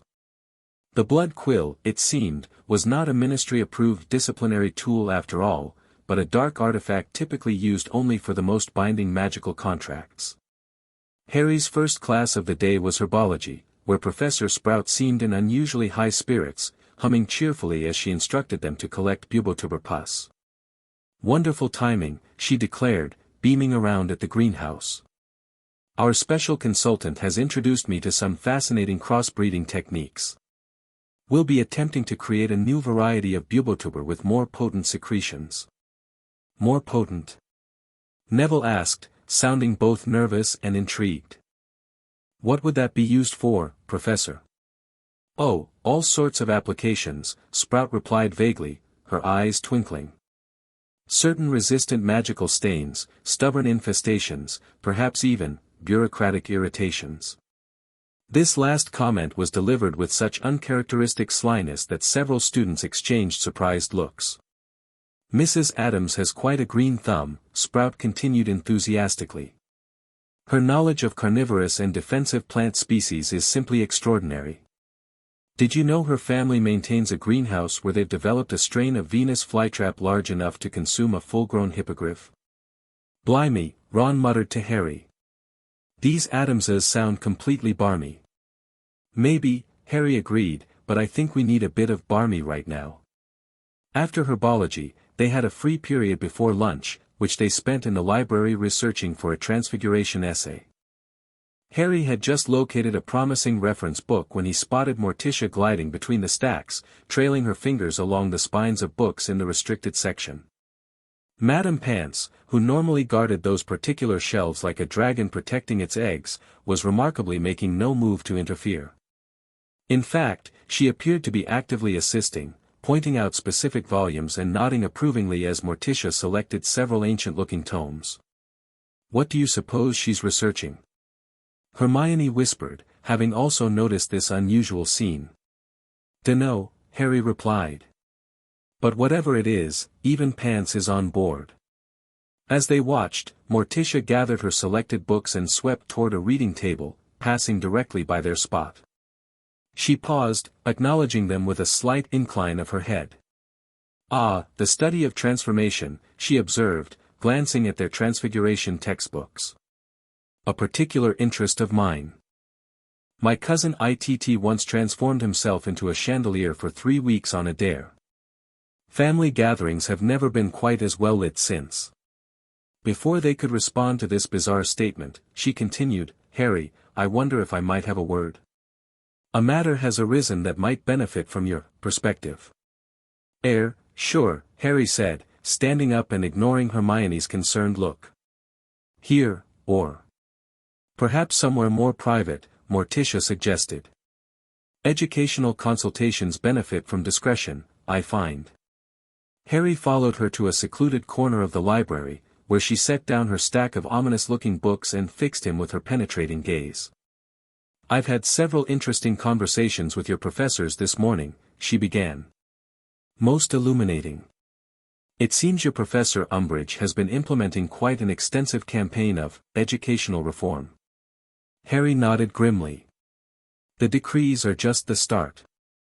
She's inspecting all the professors, trying to find excuses to sack them. And she's banned us from learning any practical defense magic, which is mental considering, he stopped abruptly. Considering the return of a powerful dark wizard whom the ministry refuses to acknowledge, Morticia finished for him, her voice matter-of-fact. Yes, Professor McGonagall explained the situation. Political denial in the face of unpleasant truths is tediously common, I find. My great-aunt Lavinia once had a similar issue with the Romanian authorities regarding her collection of sentient mushrooms. She tapped one long, black-painted nail against the cover of the topmost book in her stack. The question becomes, what is to be done about the student's education in the meantime? From what I gather, this OWL examination includes practical defensive magic, yet you're prohibited from practicing it. That's right, Harry confirmed, surprised by her quick grasp of the situation. Hermione thinks it's deliberate, keeping us unable to defend ourselves. A standard authoritarian tactic, Morticia agreed. Control through enforced helplessness. My husband's third cousin twice removed tried something similar in Macedonia. The family doesn't speak of him anymore, except as a cautionary tale. She fixed Harry with an intense look. But I understand you've been considering an alternative educational arrangement. Harry blinked in surprise. How did you? Professor McGonagall didn't say it directly, Morticia explained. But she mentioned your particular aptitude for defensive magic, and her regret that certain administrative obstacles prevented you from developing that talent fully. The logical conclusion was obvious. She leaned slightly closer, her voice dropping to a silky murmur. I find that education, like revenge, sometimes flourishes best in the shadows, Harry. Harry glanced around nervously, but they were well out of earshot of anyone else. We've talked about starting a secret defense group, he admitted. But it's risky. Especially now with Educational Decree No. 24 banning student organizations. Ah yes, the mysteriously overgrown proclamation in the entrance hall, Morticia said with the faintest hint of amusement. How unfortunate that its text has become so illegible. You did do that, then, Harry said, unable to suppress a grin. Let's just say I suggested to certain plants that they might find the castle walls more nutritionally satisfying than they'd previously assumed. Her red lips curved into that not-quite smile. But returning to your educational dilemma, I believe I might be able to offer some assistance. What kind of assistance? I've had a most productive conversation with your Professor McGonagall about the castle's architecture, Morticia said. Particularly regarding certain rooms with adaptable properties. Rooms that might, for instance, transform themselves into ideal training spaces for practical defense magic. Harry's eyes widened. The room of requirement? You know about that? I've been staying there since my arrival, Morticia confirmed. A most accommodating space. This morning, it provided me with a replica of my family's ancestral dungeon, complete with functioning Iron Maiden. I found it most restful. Harry decided not to dwell too long on that particular mental image. So you think we should use the room of requirement for defense training? It seems ideal, Morticia agreed. And as your educational consultant, I would be remiss not to offer my services as an additional layer of security. You want to help teach defense? Harry asked, surprised. Not exactly. The Addams family has a somewhat specialized approach to self-defense that might not align with your educational requirements. My daughter Wednesday's preferred defensive technique involves preemptive strikes with crossbows. She adjusted one of her sleeve cuffs delicately. No, I was thinking more of providing distractions, should your High Inquisitor become too inquisitive about student gatherings. The way she said distractions sent a small chill down Harry's spine. You'd help us avoid getting caught, he translated. Precisely. Education should be pursued without unnecessary interruptions. Morticia's dark eyes gleamed. Besides, I find that those who take such pleasure in controlling others often benefit from experiencing a certain lack of control themselves. Harry found himself grinning. Hermione's organized a meeting for anyone interested. It's supposed to be tomorrow at the Hog's Head during the Hogsmeade visit. The Hog's Head? Morticia raised an elegantly shaped eyebrow. An interesting choice. Public, yet disreputable. Though perhaps lacking in certain security measures. She considered for a moment. I believe I'll take a stroll through the village tomorrow. I find local architecture so informative. Translation, she'd be nearby during their meeting, keeping an eye out for trouble. Harry felt a surge of gratitude. Thank you, he said sincerely. For everything you've been doing. It's the first time since Umbridge arrived that I've felt like someone's actually fighting back. The pleasure is mine, Morticia assured him. There's something particularly satisfying about confronting petty tyranny. As my grandmother used to say, you can boil a frog slowly, but a piranha prefers the direct approach. With that cryptic statement, she gathered her books and glided away, leaving Harry both bemused and oddly encouraged. The rest of the day brought further evidence of what Ron had dubbed the Addams touch throughout Hogwarts. Every suit of armor Umbridge passed seemed to turn its head to follow her movements. Her classroom door developed a mysterious creak that sounded disturbingly like a whispering voice saying her name. And during her fifth-year Hufflepuff class, all the windows suddenly slammed shut at once, plunging the room into darkness for exactly 13 seconds before reopening. By dinner time, Umbridge looked noticeably frazzled, her usual neat appearance disheveled and her eyes darting nervously around the great hall as she picked at her food. She looks like she hasn't slept, Ron observed with satisfaction.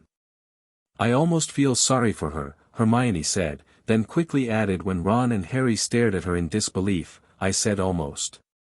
What she did with that quill was horrible, but psychological warfare is still.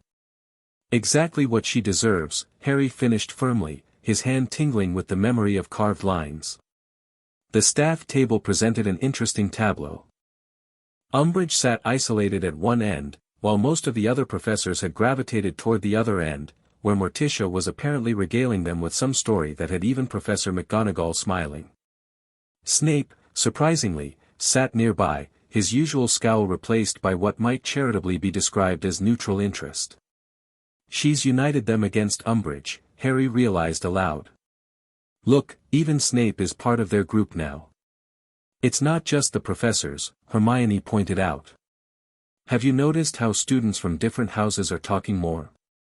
I saw a group of Ravenclaws and Hufflepuffs planning something in the library earlier. And Ginny mentioned that even some Slytherins are getting tired of Umbridge's rules. The enemy of my enemy, Ron quoted sagely. Exactly, Hermione agreed. Morticia's given everyone a common cause. And she's done it without ever directly breaking a single school rule, as far as I can tell. Harry's attention was drawn to the entrance of the Great Hall, where Fred and George Weasley had just entered, looking suspiciously pleased with themselves. They strode directly to where Harry, Ron, and Hermione sat and dropped onto the bench with identical flourishes. Operation Toad Trouble is officially launched, Fred announced in a low voice, helping himself to a chicken leg. Do we want to know? Hermione asked warily. Plausible deniability, Granger, George said wisely. But let's just say that Professor Umbridge may discover certain irregularities in her private quarters tonight. Nothing dangerous, Fred added quickly at Hermione's alarmed look. Just a series of increasingly inexplicable occurrences designed to, as Mrs. Addams put it, erode the foundations of assumed reality. She said that? Harry asked, impressed despite himself. She's a poet, George sighed dramatically. A true artist of chaos. We're merely her humble instruments, Fred agreed. What exactly did you do? Ron asked, torn between brotherly suspicion and obvious curiosity. The twins exchanged mischievous looks. Let's just say, George replied, that our dear High Inquisitor may discover that certain objects in her rooms don't behave quite as expected after midnight. Small things at first, Fred elaborated. A hairbrush that moves slightly when not being looked at. A mirror that shows a brief glimpse of someone standing behind her when she's alone.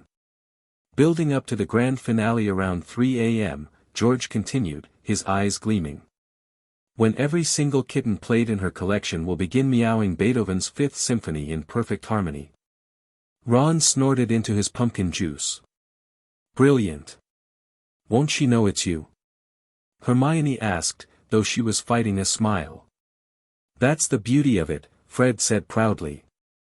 No magic involved that can be traced. Just some cleverly modified Muggle tricks that Mrs. Addams called practical illusions, combined with a potion that temporarily animates ceramic objects. She knows the most fascinating people, George added. Mentioned a cousin who spent years perfecting techniques to make inanimate objects perform musical numbers. Apparently, their family's disembodied hand plays a mean harpsichord. Before Harry could ask for clarification on this bizarre statement, a commotion at the staff table caught everyone's attention. Umbridge had jumped to her feet, staring in horror at her goblet, which appeared to be bubbling. As they watched, the liquid inside, presumably pumpkin juice, began to change color, shifting from orange to a deep, viscous red that looked disturbingly like blood. Umbridge let out a high-pitched shriek and backed away from the table, pointing a shaking finger at the goblet. It's happening again, she cried, her voice carrying across the now silent great hall. This sabotage. Professor McGonagall calmly reached over and picked up the goblet, examining its contents with professional interest. It appears to be a simple color-changing solution, Dolores. Quite harmless. First-year magic, really. Taste it then. Umbridge challenged hysterically. Without hesitation, McGonagall took a small sip, then set the goblet down. Pumpkin juice, as expected. Though perhaps a touch oversweetened. A ripple of laughter spread through the hall. Umbridge's face flushed an ugly shade of purple. This is deliberate harassment, she declared, her gaze fixing on Morticia, who watched the scene with serene interest. And I know exactly who's behind it. A serious accusation, Dumbledore spoke for the first time, his voice mild but carrying a subtle note of warning. Do you have evidence, Dolores? Evidence. Evidence. Umbridge's voice rose dangerously. Strange things have been happening since she arrived. My office, my classroom, my communications with the ministry, all tampered with. And now my food and drink. I've been sitting here throughout dinner, Morticia observed calmly. As you can see, both my hands have been visible at all times. She raised them slightly, as if to demonstrate. Unless you believe I possess the ability to alter liquids from a distance. Several students giggled. Even some of the professors seemed to be fighting smiles. Magic doesn't require, Umbridge began, then stopped abruptly, apparently realizing she was only digging herself deeper. This is not over, she declared instead, straightening her cardigan with a jerky motion. The minister will hear about this continued harassment. With that, she stormed out of the great hall, leaving her mysteriously red drink behind. The moment the doors closed behind her, the hall erupted into excited chatter. Up at the staff table, Professor Flitwick was examining the goblet with obvious professional interest, while Snape sniffed it suspiciously. Okay, that wasn't us, Fred admitted, looking impressed. The bedroom surprises, yes, but not the blood juice thing. Then who did it? Hermione asked, glancing around the hall. As if in answer, Luna Lovegood drifted over from the Ravenclaw table, a dreamy smile on her face. Hello, she greeted them vaguely. I thought you might like to know that Professor Umbridge's goblet had an interesting reaction to dirigible plum extract. My father says it only turns blood red in the presence of suppressed truths. Luna, Hermione said slowly, did you put something in Professor Umbridge's drink? Oh no, Luna replied serenely. Mrs. Addams mentioned that the kitchen elves were interested in experimenting with new flavor additions. I simply suggested dirigible plum might have interesting properties with pumpkin juice. She smiled vaguely and wandered off, leaving them staring after her. Unbelievable, Ron said finally. Even Loony Lovegood is in on it now. Don't call her that, Harry and Hermione said in unison. The point is, Hermione continued, this is spreading. It's not just Morticia anymore, students and professors are all finding ways to undermine Umbridge. Good, Harry said firmly. It's about time we fought back. Just wait until tomorrow, Fred said with a gleeful grin. We're only getting started. Dolores Umbridge did not have a restful night. True to the Weasley twins' planning, her personal quarters became increasingly hostile as the night wore on. First, there were small disturbances, objects not quite where she'd left them, shadows that moved independently of their sources, and her cat figurine seeming to watch her with unprecedented intensity. By midnight, her hairbrush had skittered across her vanity of its own accord when she reached for it. At 1 a.m., her mirror briefly showed a tall, skeletal figure standing behind her that vanished when she whirled around. And at precisely 3 in the morning, she was jolted from her fitful sleep by the sound of 37 ceramic kittens performing a surprisingly harmonious rendition of classical music. No matter how many spells she cast, the phenomenon continued for exactly 4 minutes and 33 seconds before stopping as suddenly as it had begun, leaving her sweating and wild-eyed in the darkness of her room. She arrived at breakfast the next morning looking distinctly worse for wear. Her usually immaculate pink cardigan was buttoned incorrectly, her hair was hastily pinned up, and dark circles shadowed her eyes. She clutched a cup of tea with both hands, jumping at every small noise. Harry, who'd heard all about the nighttime disturbances from an ecstatic Fred and George at breakfast, couldn't help feeling a surge of vindictive pleasure at her disheveled state. The woman who had forced him to carve lines into his own hand was finally getting a taste of psychological torment herself. Hogsmeade today, Ron reminded them as they finished breakfast. You ready for the meeting at the Hog's Head? Harry nodded, though his stomach twisted with nerves at the thought. Do you think anyone will actually show up? More than you expect, I think, Hermione said thoughtfully. Word's been spreading. I've had people from all 3 other houses ask me about it. Even Slytherin? Harry asked, surprised. Just a couple of younger students, Hermione clarified. But still, it shows how widely Umbridge is disliked. As they left the Great Hall, they spotted Morticia in the entrance hall, examining the educational decrees, which were now almost completely obscured by the mysterious black moss. The moss seemed to respond to her presence, swirling and forming intricate patterns as she passed her hand near it without actually touching it. Good morning, she greeted them, turning as they approached. I understand you're visiting the village today. That's right, Harry confirmed. There's a, study group meeting we're organizing. How educational, Morticia observed, her dark eyes gleaming with understanding. I find group learning so stimulating. In my family, we often gathered in the cemetery for midnight tutorials. Nothing bonds students like shared danger and the occasional premature burial. Harry exchanged a quick glance with Ron and Hermione, who both looked equally uncertain how to respond to this information. Anyway, Harry continued, we should be heading down soon. The, meeting is at noon. As it happens, I was planning to explore the village myself today, Morticia said. Professor McGonagall mentioned a particularly promising shop called Borgin and Burke's. No, that's not it, dervish and banjas? Hermione suggested.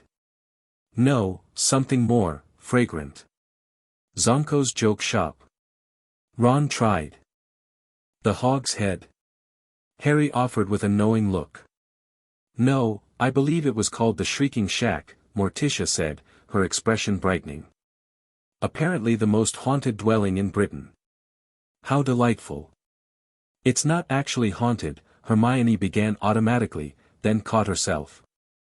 I mean, that's what some people say. How disappointing, Morticia sighed. Though in my experience, claims of haunting often mask more mundane explanations. My family home has been called haunted for generations, when really it's just Uncle Fester experimenting with electrical conductivity in the attic. She adjusted her long, black sleeves elegantly. In any case, I may see you in the village. Do enjoy your study group. With a knowing nod, she glided away toward the staff table, where Professor McGonagall waited with what appeared to be a map of Hogsmeade. She knows exactly what we're doing, Hermione whispered as they headed out of the castle. And she's planning to be nearby during the meeting. Good, Harry said firmly. After what happened with the decrees and Umbridge quarters, I'd rather have her on our side than not. The Hog's Head was as dingy and disreputable as Harry remembered from his one previous visit. Dusty bottles lined the grimy bar, the floor was so dirty it appeared to be made of compacted earth rather than stone, and the few patrons present kept their faces hidden beneath hoods or behind their drinks. The barman, a tall, thin man with a vague resemblance to Dumbledore, scowled as their group entered, first Harry, Ron, and Hermione, then gradually more and more students until nearly 30 people had crowded into the small pub. What'll it be? The barman growled. 28 butterbeers, please, Hermione said with forced brightness. As the barman fetched their drinks with ill-concealed irritation, Harry surveyed the gathered students nervously. There were all the fifth-year Gryffindors except Seamus, a handful of Ravenclaws including Cho Chang, making Harry's stomach flip uncomfortably, a large contingent of Hufflepuffs led by Justin Finch-Fletchley, and to his surprise, even a couple of younger Slytherins hovering uncertainly near the back. A bit public for a secret meeting, isn't it? Ron muttered, eyeing a heavily veiled witch in the corner who appeared to be watching them with interest. It was the best option available on short notice, Hermione whispered back. Besides, no one comes here, especially not Umbridge or her supporters. The door of the pub opened again, admitting a gust of cold air and a familiar elegant figure dressed entirely in black. Morticia Addams swept in, her mere presence causing the dim lighting to seem even more atmospheric. She nodded slightly to Harry before taking a seat at the bar, where she ordered something that made the barman's eyebrows shoot up nearly to his hairline. Her arrival caused an excited murmur among the gathered students. Harry noticed several of them pointing and whispering, clearly recognizing her from the Great Hall or from rumors that had spread throughout the school.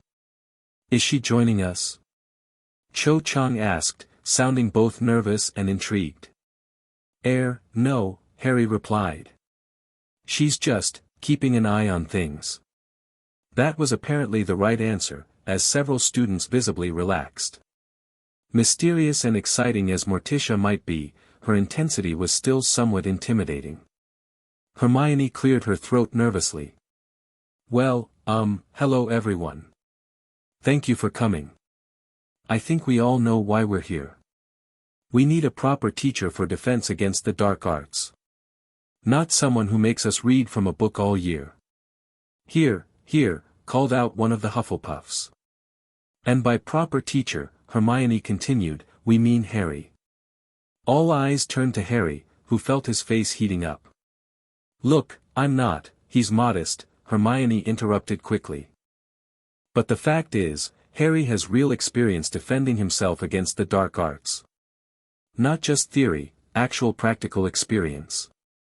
What followed was a recitation of Harry's various encounters with dark magic that made him increasingly uncomfortable, the Philosopher's Stone, the Basilisk, the Dementors, and finally, the Triwizard Tournament and Voldemort's return. That's why we need him to teach us, Hermione concluded. Because you know who is back, whatever the Ministry says, and we need to be able to defend ourselves. A tense silence followed her words. From her position at the bar, Morticia sipped her smoking, purple drink, her dark eyes watching the proceedings with interest. "Is it true you can produce a Patronus?" asked one of the Ravenclaws abruptly. Harry nodded reluctantly. "Yes." "A corporeal Patronus?"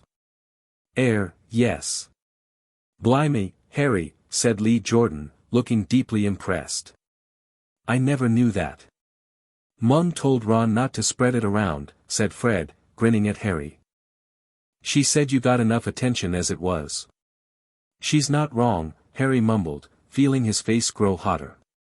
The questions continued, about the basilisk, about Quirrell, about what really happened in the graveyard with Cedric.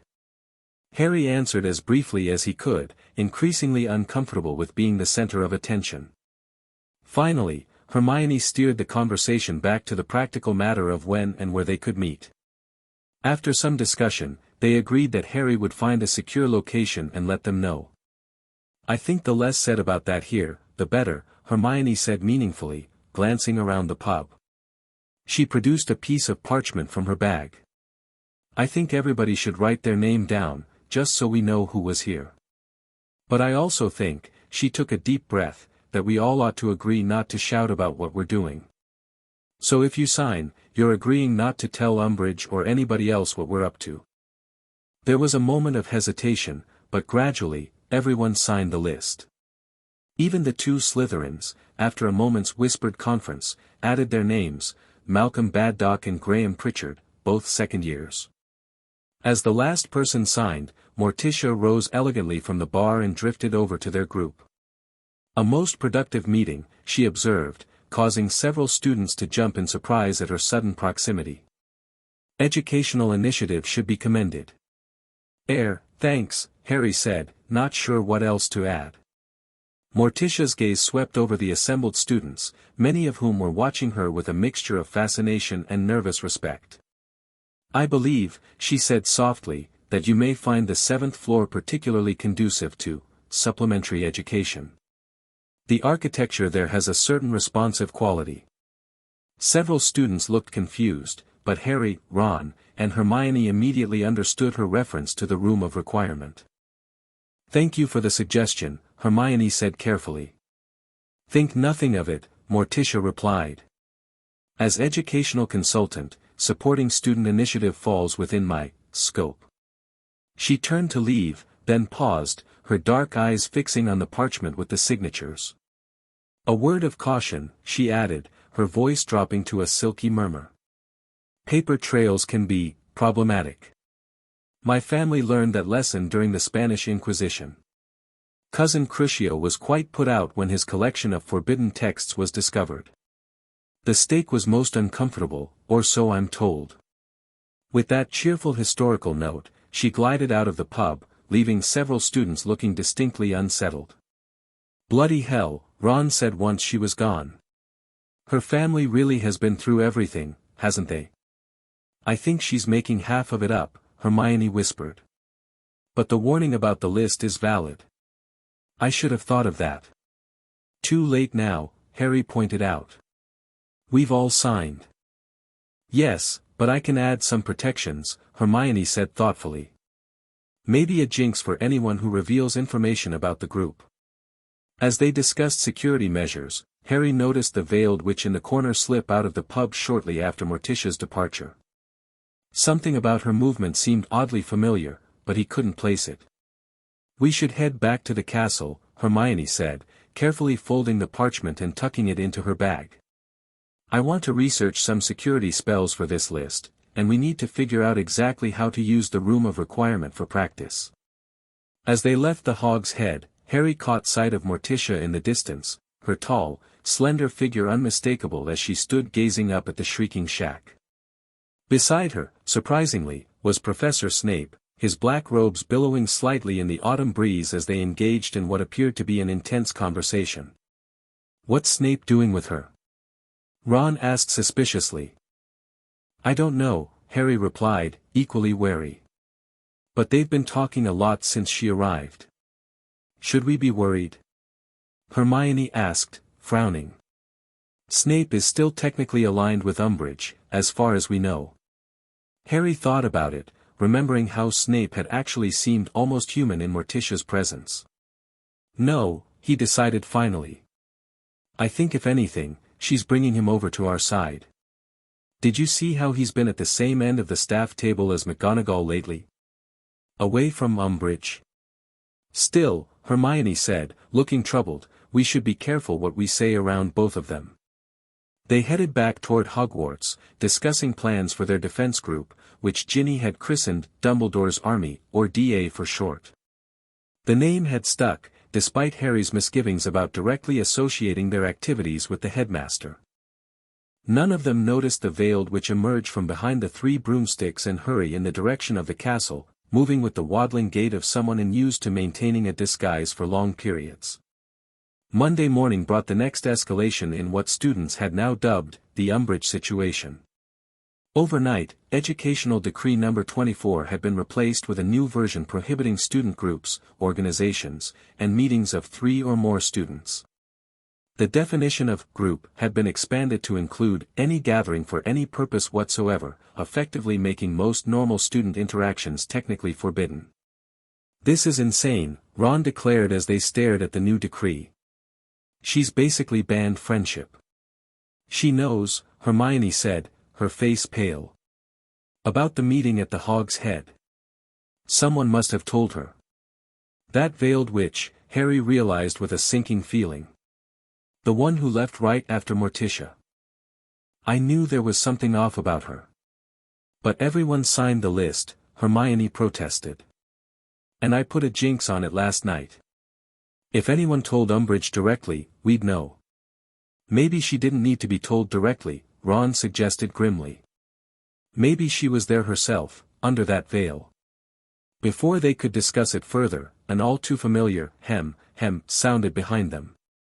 They turned to find Umbridge herself standing there, a triumphant smile on her toad-like face despite her still disheveled appearance. I trust you've read the newest educational decree, Mr. Potter, she said sweetly. All student groups disbanded unless they receive my express permission to reform. That includes study groups. The way she emphasized study groups made it clear she knew exactly what their meeting had been about. We were just discussing Charm's homework, Harry replied coolly. Of course you were, Umbridge simpered, her bulging eyes gleaming with malice. Just as I'm sure your little gathering at the Hog's Head on Saturday was purely academic. Harry felt his stomach drop, but kept his expression neutral. I don't know what you're talking about, Professor. Lying again, Mr. Potter. Umbridge's voice hardened. Perhaps another week of detentions would help refresh your memory. With what, Professor? Came Morticia's smooth voice as she appeared beside them, seemingly from nowhere. I believe the educational tools you previously favored have been retired from service. Umbridge stiffened, her eyes darting nervously to Morticia. Ministry-approved disciplinary measures are still at my disposal, Mrs. Addams. How fascinating, Morticia replied. I've just come from a most illuminating breakfast conversation with several school governors who were visiting Professor McGonagall. They seemed particularly interested in discussing non-standard disciplinary implements and their legality within educational settings. The color drained from Umbridge's face. School governors. Here. On whose authority? I believe they mentioned something about parental complaints, Morticia said vaguely. Curious marks on children's hands, concerns about psychological welfare, the usual parental worries. Umbridge's mouth opened and closed several times, making her look more toad-like than ever. This is Dumbledore's doing, she finally spluttered. Undermining ministry authority, actually, I believe it was Madame Longbottom who initiated the inquiry, Morticia corrected her mildly. Formidable woman. Reminded me quite a bit of my grandmother, especially the way she described what she'd like to do with your quill collection. Harry had never seen Umbridge look quite so alarmed. This doesn't change anything, she insisted, though her voice had lost much of its usual smugness. The educational decrees stand. All student groups are disbanded, including Potter's Little Defense Club. What defense club? Harry asked innocently. Umbridge's eyes narrowed. Don't play games with me, Potter. I know all about your meeting at the Hog's Head.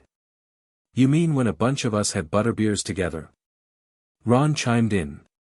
Pretty sure that's not against any school rules.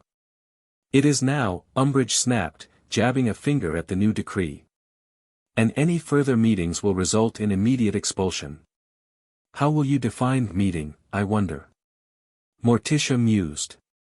3 students conversing in a corridor. 2 students studying together with a professor present. The logistics seem rather challenging. I will know, Umbridge said with forced confidence. I have eyes throughout this castle. As does the castle itself, Morticia observed cryptically. Architecture often observes more than we realize. My family home has seen 17 generations of Addamses come and go. It has opinions. Umbridge's eye twitched slightly. Your peculiar statements don't intimidate me, Mrs. Addams. Intimidate?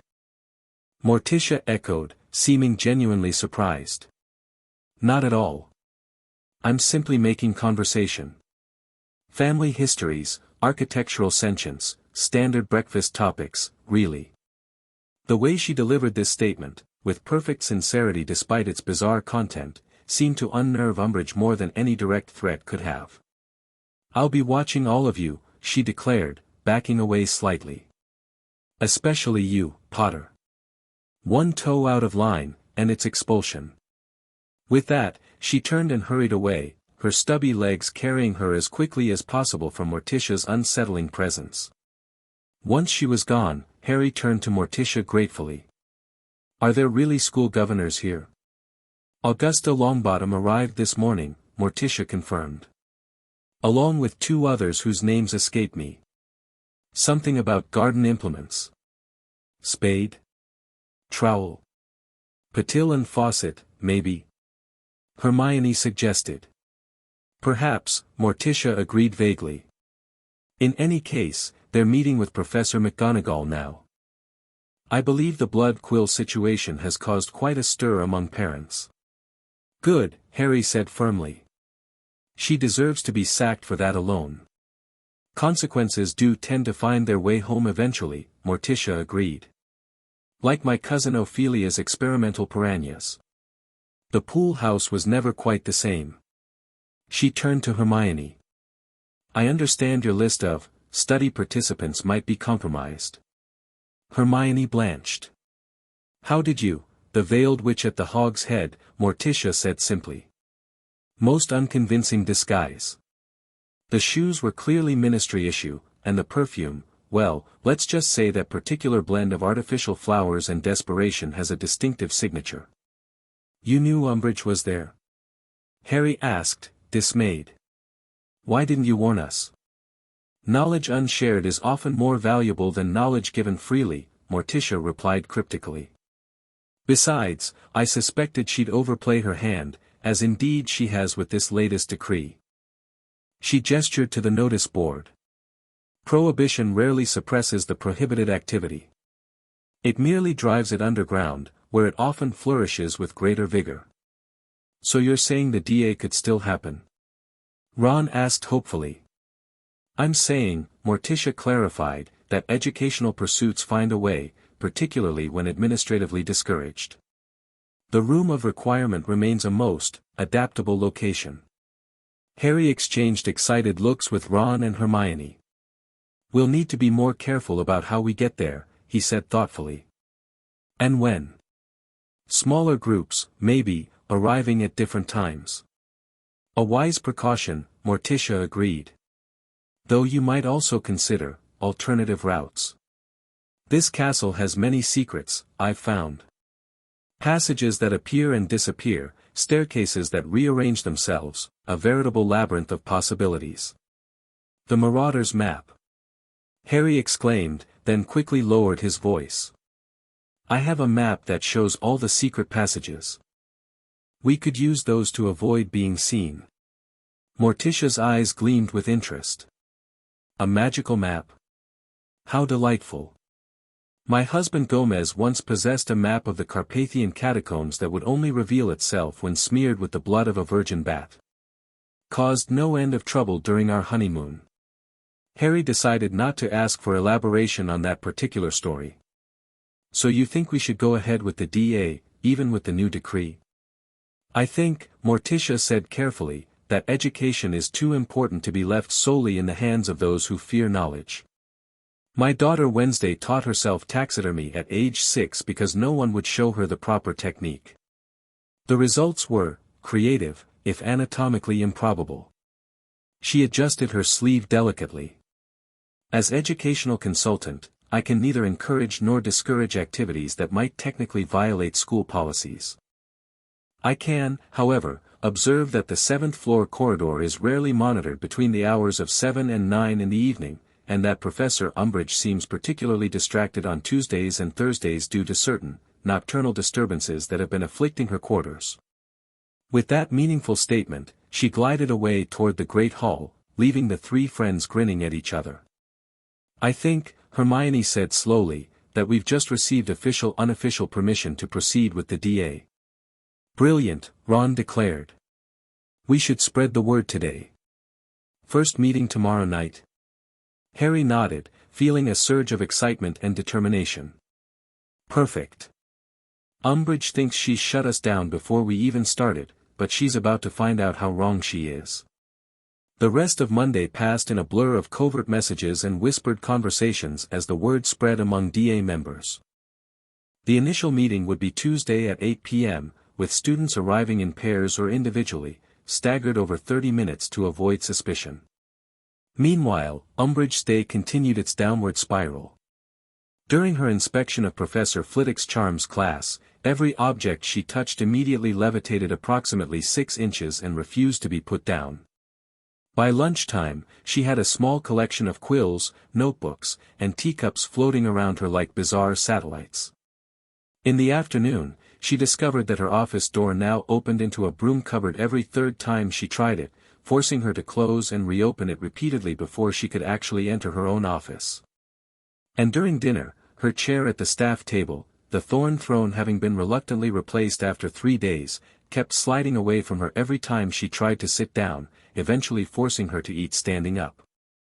It's not just Morticia anymore, Hermione observed as they watched Umbridge's futile attempts to corral her wayward chair. Look at Flitwick, he's not even trying to hide his wand movements. It was true. The tiny charms professor was openly directing his wand under the table with one hand while innocently eating with the other, his expression one of exaggerated concentration. And Sprout's been supplying the twins with plants, Ron added.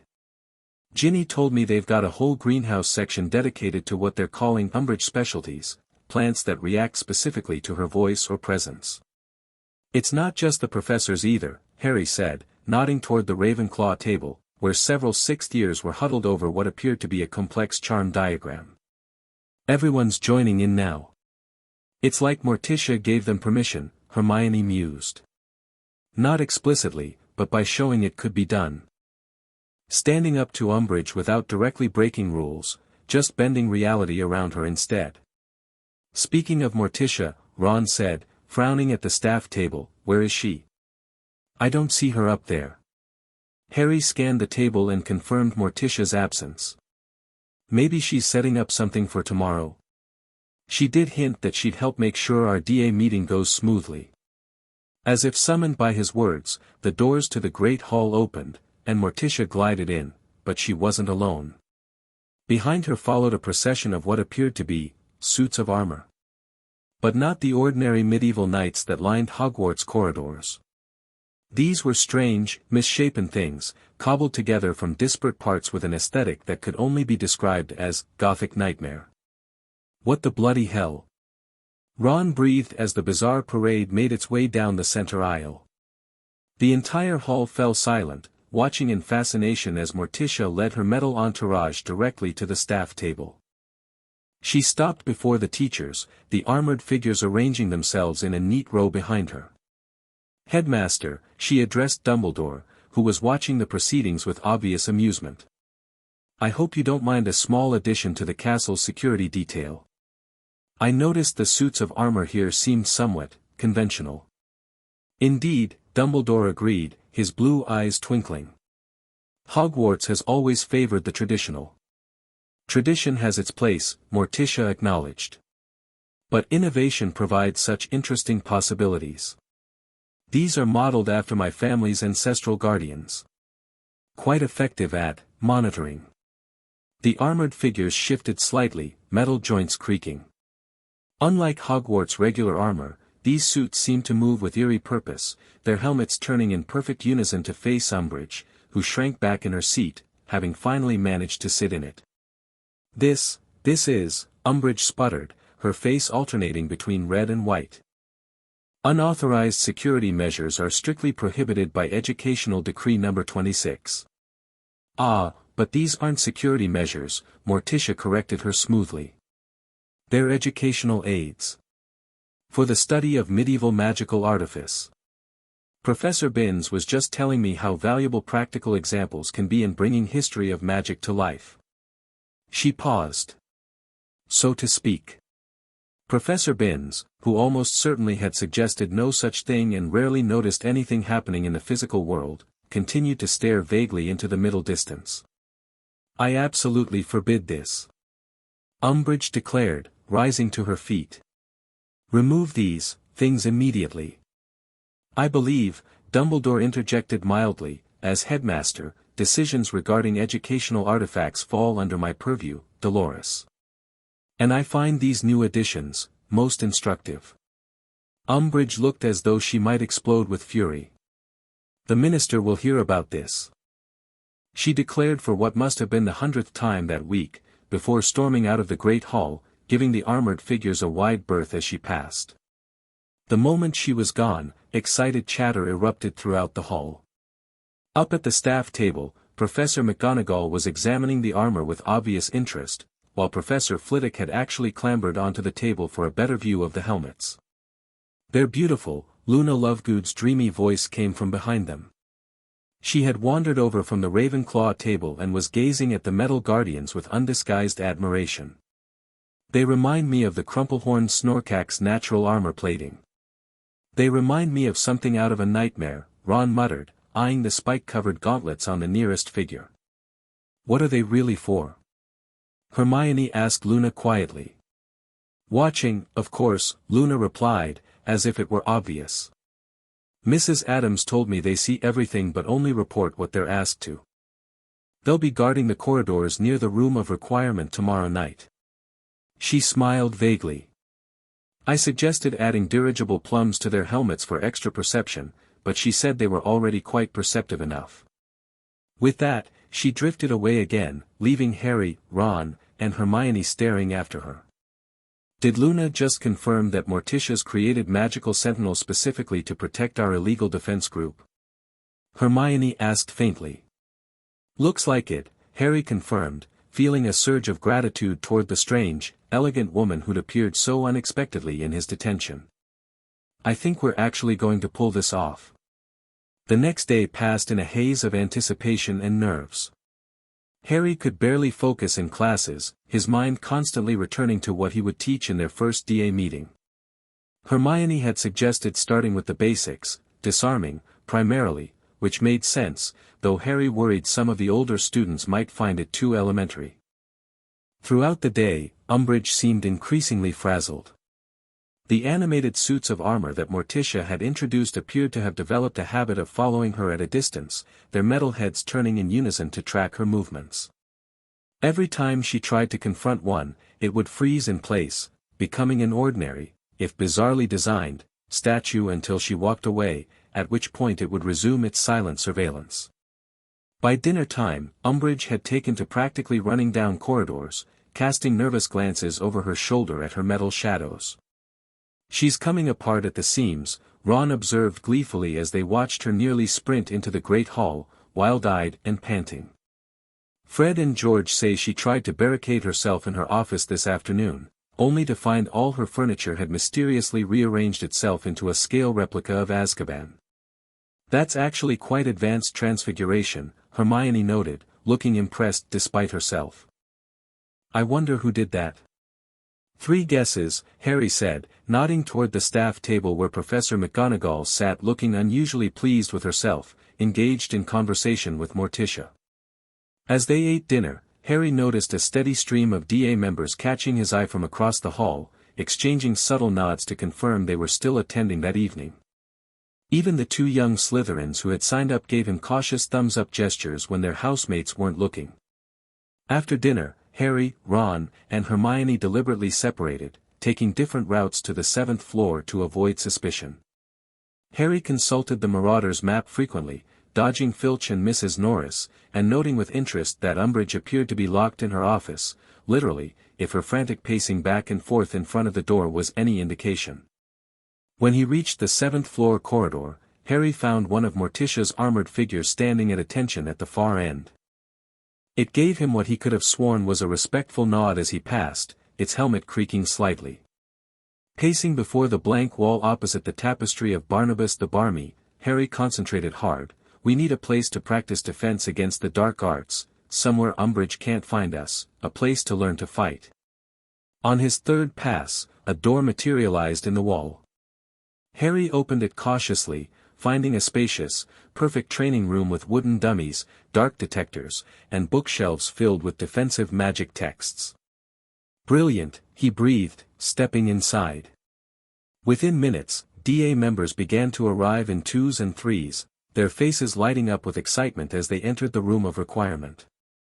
Fred and George brought Lee Jordan, Ginny arrived with Michael Corner and some other Ravenclaws, Cho Chang, making Harry's stomach flip, came with her friend Marietta Edgecombe, the Hufflepuffs arrived in a group led by Justin Finch Fletchley, and finally, looking nervous but determined, Malcolm Baddock and Graham Pritchard slipped in, the green of their Slytherin ties partially concealed under their robes. "This place is amazing," Dean Thomas exclaimed, examining a particularly complex dark detector. "How did you find it?" Cho asked Harry, making him blush slightly. "It's called the Room of Requirement," Hermione explained, saving Harry from having to form coherent sentences in Cho's presence. "It transforms itself into whatever you need it to be." "Wicked," the Weasley twins said in unison, already examining the training dummies with professional interest. Once everyone had arrived and the door was sealed, Harry nervously called the meeting to order. He explained his plan to start with the basics, beginning with Expelliarmus. "Oh please," Zacharias Smith scoffed. "I don't think Expelliarmus is exactly going to help us against you-know-who, do you?" "I've used it against him," Harry said quietly. "It saved my life in June." Smith had the grace to look abashed, and no one else raised any objections as Harry demonstrated the spell and then set them practicing in pairs. The session was going remarkably well, everyone practicing enthusiastically, wands flying in all directions, when the door of the Room of Requirement suddenly opened. Every head turned, wands raised defensively, only to lower again in confusion as Morticia Addams glided in, looking perfectly composed despite the fact that she'd just entered a secret, illegal student gathering.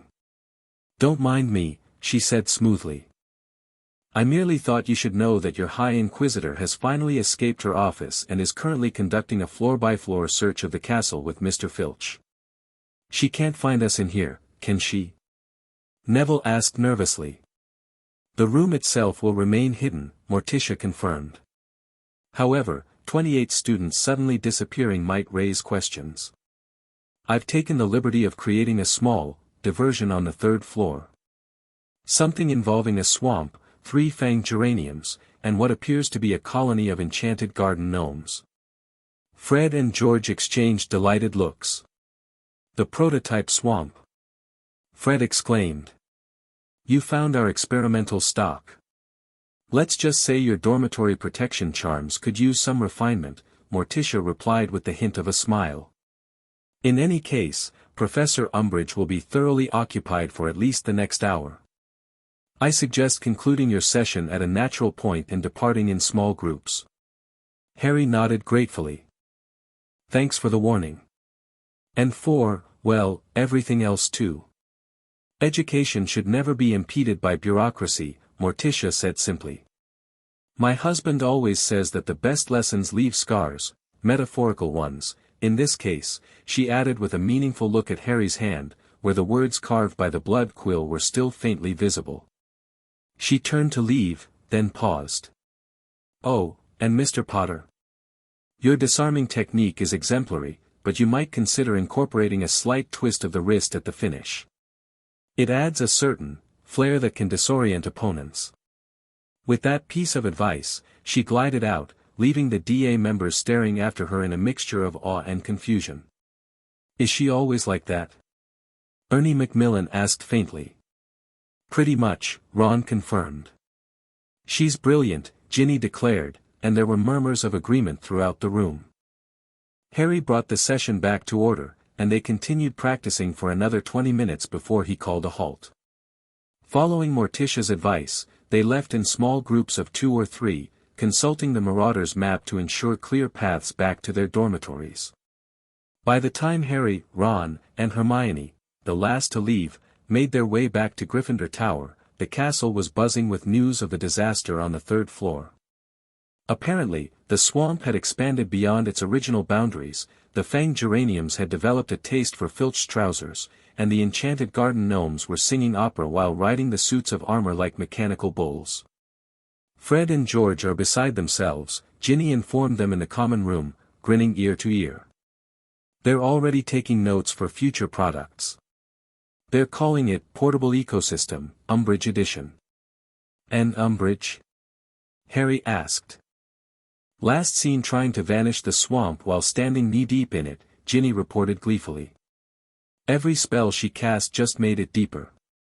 McGonagall offered to help but said she'd need special authorization since Educational Decree No. 31 prohibits faculty from removing approved landscaping features." "But it's not an approved feature," Hermione protested.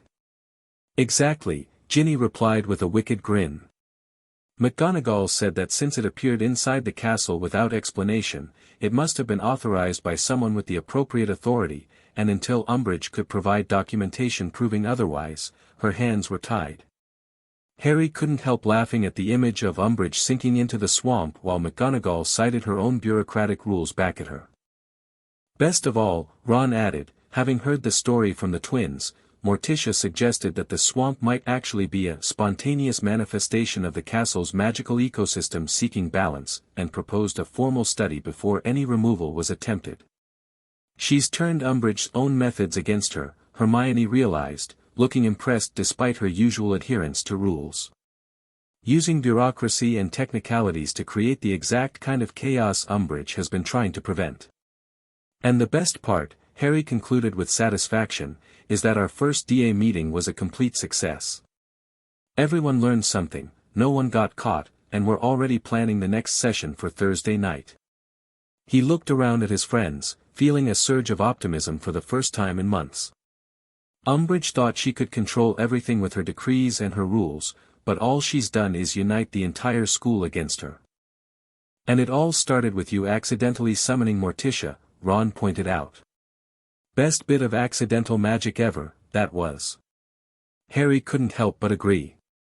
Whatever dimensional tear had brought Morticia Addams to Hogwarts, he was profoundly grateful for it. For the first time since Voldemort's return, he felt like they might actually have a fighting chance, not just against Umbridge, but against whatever was coming next. Little did he know how soon that fighting chance would be tested, or how much darker Umbridge's tactics would become before the final confrontation. Chapter 3, Disappearance. The next few weeks at Hogwarts settled into a strange new pattern.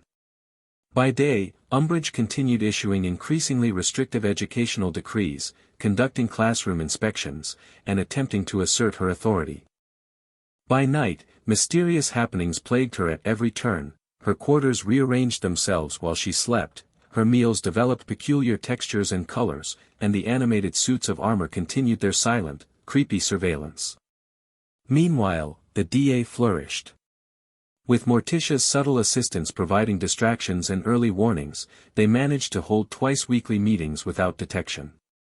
Harry found himself actually enjoying the role of teacher, pride swelling in his chest as his friends mastered disarming, stunning, and even the beginnings of the Patronus charm. "You've got a real talent for this," Hermione told him after a particularly successful session where Neville had finally managed a perfect impediment jinx. "Everyone's improving so quickly." It's not just me, Harry insisted, though he couldn't help feeling pleased. Everyone's motivated because of Umbridge. Nothing unites people like a common enemy, Ron agreed, helping to stack cushions after their shield charm practice. Did you see Zacharias Smith's face when his shield actually blocked Fred's hex? Even that Pratt starting to come around.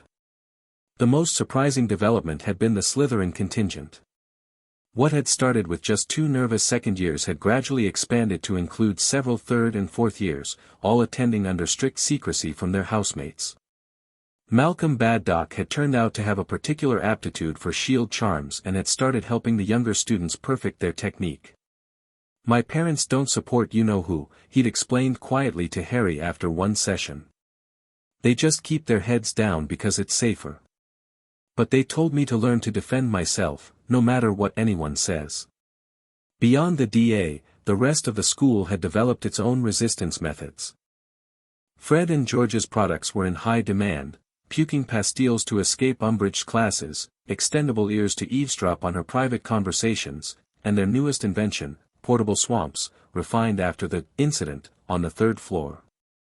The professors, too, continued their subtle rebellion.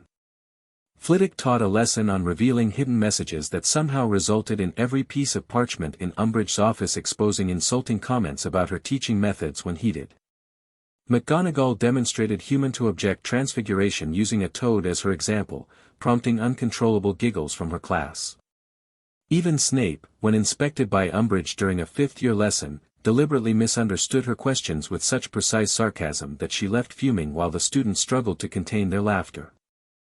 And through it all, Morticia Addams glided through the castle like an elegant shadow, offering cryptic advice, mysterious smiles, and increasingly elaborate educational demonstrations that just happened to interfere with Umbridge's attempts to regain control.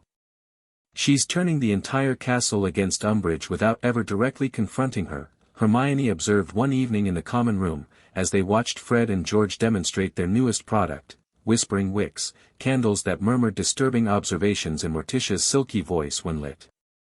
That's what makes it brilliant, Ron said. Umbridge can't pin anything specific on her, but everyone knows she's behind it all.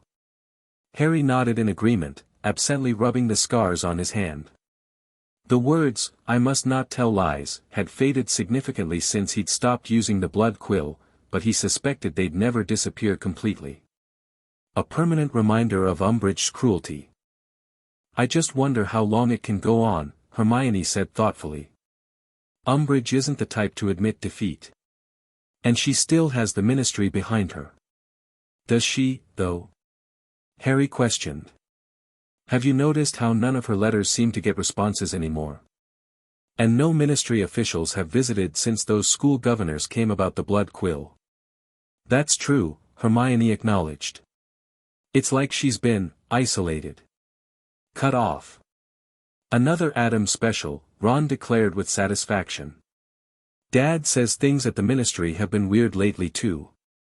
Loads of interdepartmental memos going missing, especially ones to or from Umbridge's office. But eventually something's got to give, Hermione insisted. This stalemate can't last forever. Harry frowned, thinking about Morticia's calm confidence and Umbridge's increasing desperation. I think that's the point. Morticia's not trying to win quickly. She's... He searched for the right words, wearing Umbridge down. Bit by bit. Making her unravel slowly. Little did Harry know just how prophetic those words would prove to be, or how soon the final confrontation would come. The breaking point arrived on a Tuesday morning in late November. Harry, Ron, and Hermione were walking to Charms, discussing the previous night's DA meeting, when they heard a commotion ahead. Rounding the corner, they found a small crowd gathered around what appeared to be a confrontation between Umbridge and a tiny first-year Hufflepuff girl. Absolutely forbidden. Umbridge was saying, her voice shrill with anger. Hand it over immediately. The little girl, Harry vaguely recognized her as Emma Dobbs, was clutching something to her chest, tears streaming down her face. Please, Professor, it's just a letter from my mum. It's not against any rules. All mail is subject to inspection under Educational Decree No. 46, Umbridge snapped, making a grab for the letter. Failure to comply will result in detention. But it's private. Emma protested, stepping back. What happened next occurred so quickly that Harry barely processed the sequence of events. Umbridge's pudgy face contorted with rage, she lunged forward, grabbing Emma's arm with one hand while trying to snatch the letter with the other. The girl cried out in pain and fear, twisting away. Umbridge's grip tightened, her stubby fingers digging in so hard they left white marks on the child's skin. Then, with a sharp motion that couldn't have been accidental, Umbridge yanked the girl's arm downward while simultaneously pushing her backward. There was a sickening crack as Emma's wrist bent at an unnatural angle. She screamed, the letter forgotten as it fluttered to the floor. Umbridge snatched it up triumphantly, ignoring the sobbing child now cradling her clearly broken wrist. A collective gasp went up from the watching students. Even those who had feared Umbridge looked genuinely shocked. This wasn't detention, wasn't punishment, this was a grown woman deliberately harming a child in front of witnesses. Professor Umbridge. McGonagall's voice cut through the stunned silence like a whip. She pushed through the crowd, her face white with fury. What in Merlin's name do you think you're doing? Umbridge straightened, tucking the letter into her pocket with a satisfied smile. Enforcing school rules, Minerva. This student was in possession of prohibited correspondence. That student, McGonagall said, her Scottish accent becoming more pronounced in her anger, has a broken wrist. Caused, it appears, by your hand. A regrettable accident, Umbridge dismissed with a wave. The girl struggled. McGonagall's nostrils flared dangerously. Miss Bones, please escort Miss Dobbs to the hospital wing immediately, she instructed a nearby Hufflepuff prefect, who hurried to help the crying first year. The rest of you, to class. No one moved. Now. McGonagall ordered sharply, and the students reluctantly began to disperse, though many lingered just around the corner, clearly intending to eavesdrop. Harry, Ron, and Hermione backed away with the others, but remained close enough to hear. Your behavior is completely unacceptable, McGonagall was saying, her voice low and dangerous. Using physical force against a student, a first year, no less, is grounds for immediate dismissal, ministry appointment or not. You forget your place, Minerva, Umbridge replied, her girlish voice harder than usual. As High Inquisitor, I have full authority to implement whatever disciplinary measures I deem necessary. The girl was insubordinate. She was reading a letter from her mother. McGonagall's voice rose despite her obvious attempt to control it. And regardless of the provocation, there is no justification for physically harming a child. Take it up with the minister if you object, Umbridge said smugly. Though I doubt he'll be interested in the complaints of a teacher who's one inspection away from dismissal herself. With that parting shot, she turned and waddled away, leaving McGonagall literally shaking with rage in the middle of the corridor. She can't get away with that, Hermione whispered, her face pale. Breaking a child's wrist? That's assault. It's criminal. She thinks she can get away with anything, Harry replied grimly. And so far, she has. They continued on to charms, but none of them could focus on Flitwick's lesson about atmospheric charms. All Harry could think about was the sound of Emma's wrist breaking and her terrified scream.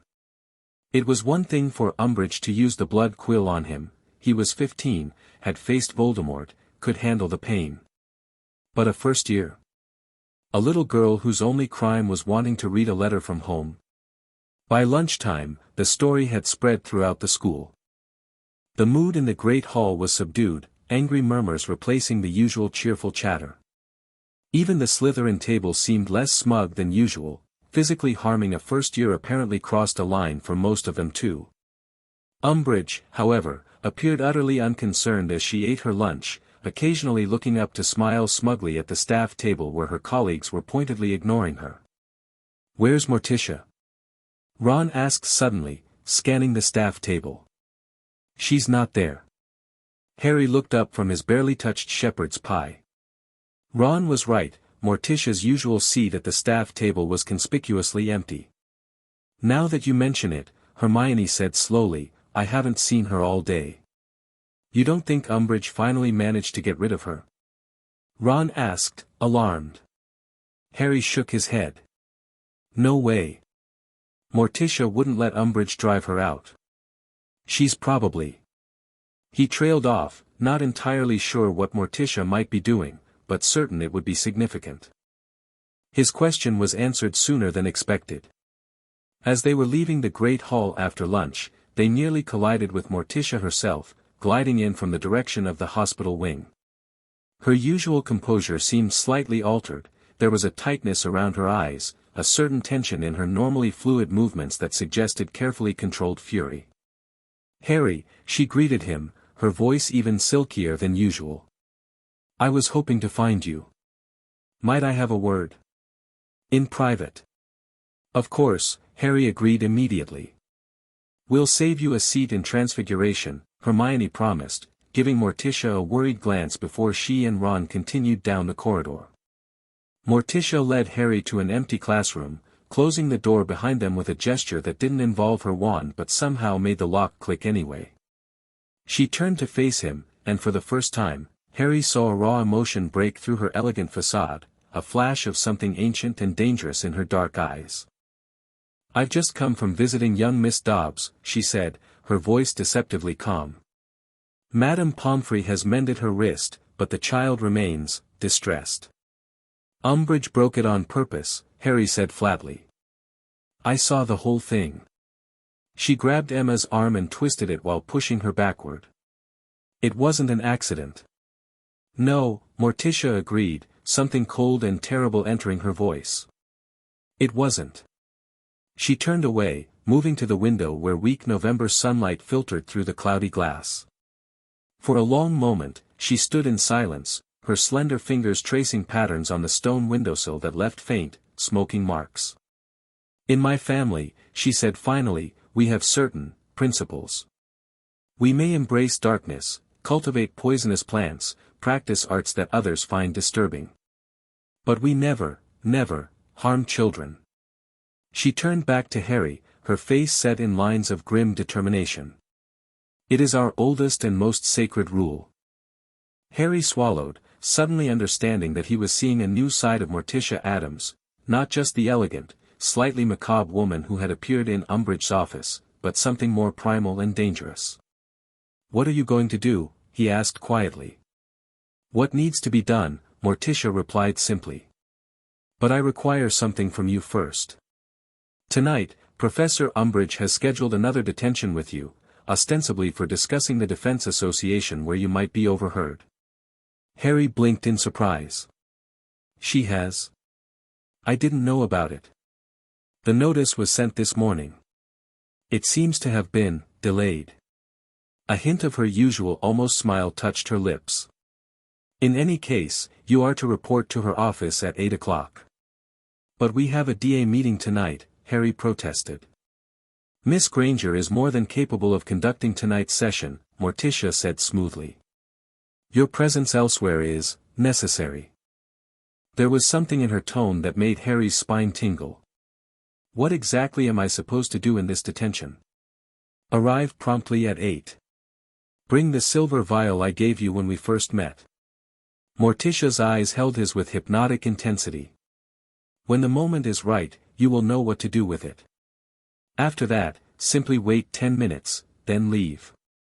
Tell anyone who asks that Professor Umbridge dismissed you early because she had an urgent appointment elsewhere." "That's it?" Harry asked, confused. "Just show up, use the vial somehow, and leave?" "What about Umbridge?" "Professor Umbridge and I will be having a long overdue conversation," Morticia said, and the way she emphasized conversation sent a chill down Harry's spine. "Are you going to hurt her?" The question slipped out before Harry could stop it. Morticia regarded him steadily. "Do you want me to?" The directness of the question caught Harry off guard. Did he want Umbridge to be hurt? After everything she'd done, the blood quill, the lies about Voldemort, and now breaking a first-year's wrist, part of him definitely did. But another part. I want her stopped, he said finally. I want her gone from Hogwarts. I want her to never be able to hurt another student again. He took a deep breath. But I don't want to be responsible for anything permanent happening to her.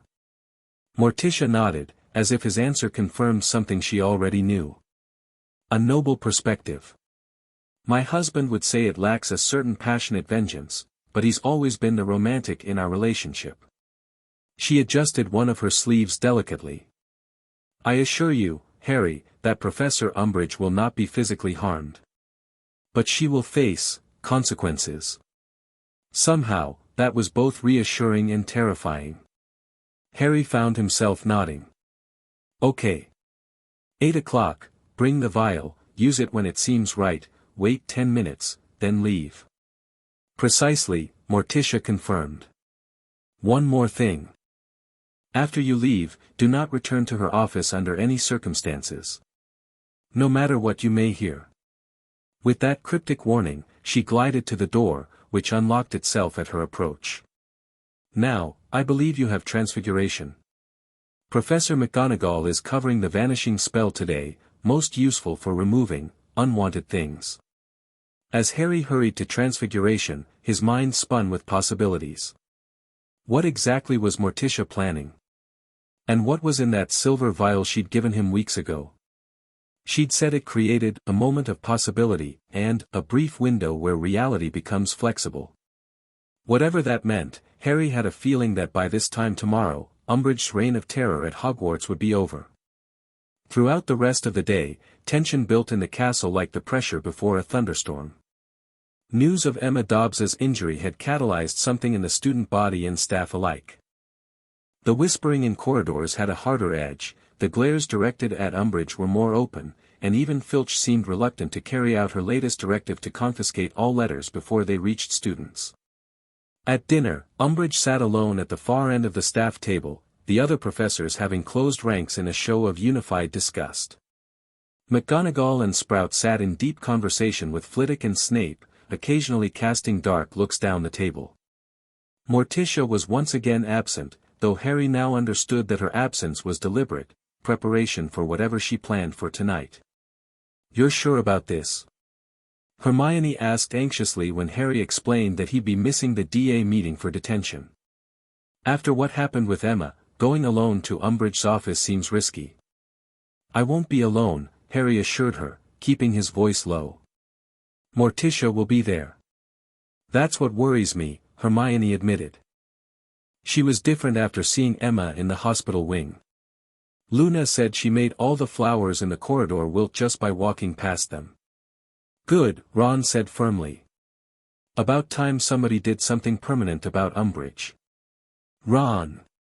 Hermione looked scandalized. You can't mean, not like that, Ron backpedaled quickly. Just, something that gets her out of Hogwarts for good.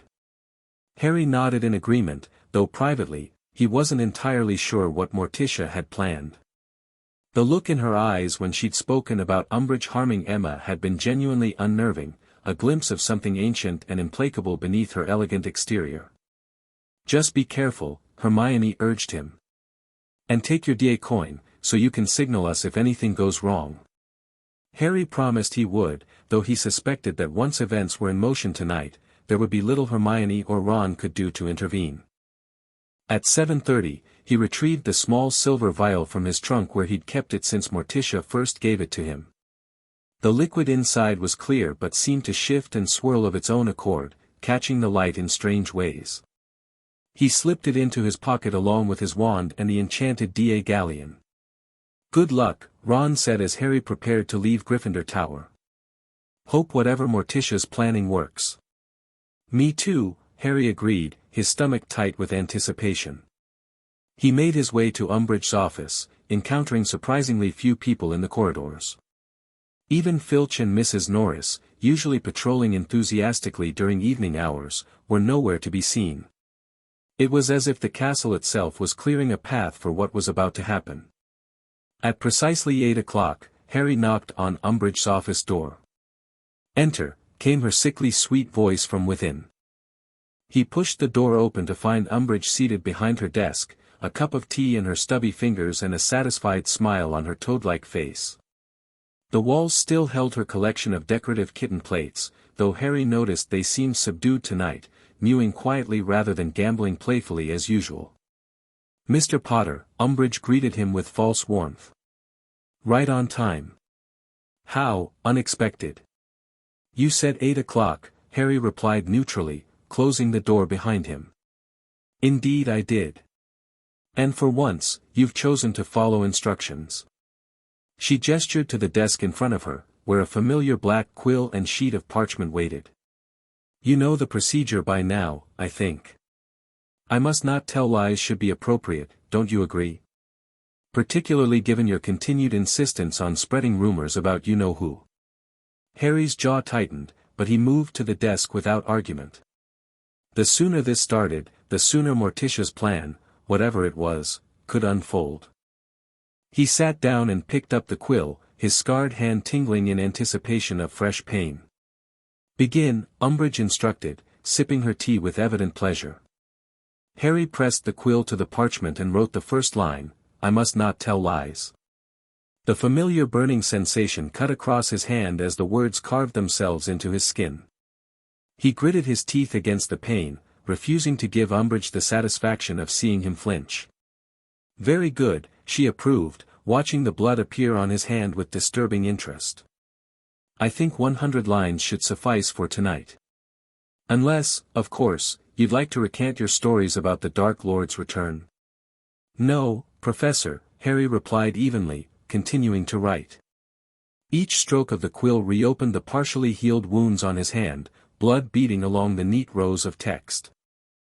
They continued in silence for several minutes, the only sounds in the room being the scratch of the quill on parchment and the occasional clink of Umbridge's teacup returning to its saucer.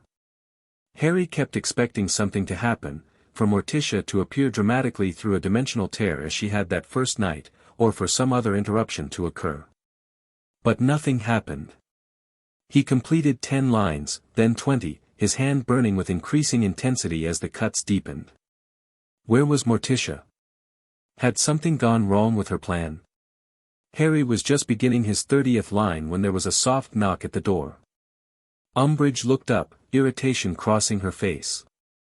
"Who could that be? No one is scheduled for detention but you." She raised her voice. "Enter." The door opened slowly to reveal Morticia, looking more dramatically gothic than ever in a floor-length black dress with what appeared to be actual cobwebs incorporated into the lace at her throat and wrists. "Mrs. Addams," Umbridge said coldly. "I don't recall summoning you." "The summons came from a higher authority," Morticia replied smoothly, gliding into the room and closing the door behind her. "The principles of justice, perhaps. Or the inevitable consequences of one's actions." Umbridge's face flushed an ugly shade of puce. "If you've come to lecture me about that clumsy Hufflepuff girl, save your breath. The matter has been addressed and dismissed." "Has it?" Morticia's voice dropped to a silky murmur that somehow filled the room more completely than Umbridge's shrill tones ever could. "How curious. I wasn't aware that deliberate injury of a child could be so easily dismissed." She moved further into the office, her dark eyes taking in the blood-stained parchment and the fresh cuts on Harry's hand. Something dangerous flashed in her expression. "Still using that particular implement, I see," she observed, nodding toward the blood quill. "Despite the school governor's explicit prohibition. How consistent of you." Umbridge's hand tightened around her teacup. "I am the High Inquisitor of Hogwarts, appointed directly by the minister himself. The governors have no authority over my disciplinary methods." "Authority," Morticia echoed thoughtfully. "Such a fragile thing, isn't it? Here one moment, gone the next, like fog in sunlight. Or like a person who steps through a doorway and never returns." There was something in her tone, a subtle menace beneath the poetic phrasing, that made Umbridge stiffen. "Is that a threat, Mrs. Addams?" "Merely an observation on the transient nature of power," Morticia replied. She turned to Harry, who had stopped writing to watch this exchange. Mr. Potter, I believe your detention is concluded for this evening. He most certainly is not finished. Umbridge spluttered, half rising from her chair. Potter has barely begun his lines. And you have no authority to dismiss him. Don't I? Morticia raised one perfect eyebrow. How interesting. I was under the impression that as educational consultant, I had certain prerogatives regarding student welfare. She moved to stand directly beside Harry, placing one cool hand on his shoulder. Show me your hand, Mr. Potter. Harry held up his bleeding hand, the words, I must not tell lies, carved fresh and deep into his skin. Morticia examined it with a slight frown, then reached into a concealed pocket in her dress and withdrew a small black handkerchief embroidered with silver spiders. Blood drawn without consent, she murmured, gently pressing the handkerchief to his wounds, has certain properties. My grandmother collected it for specific rituals.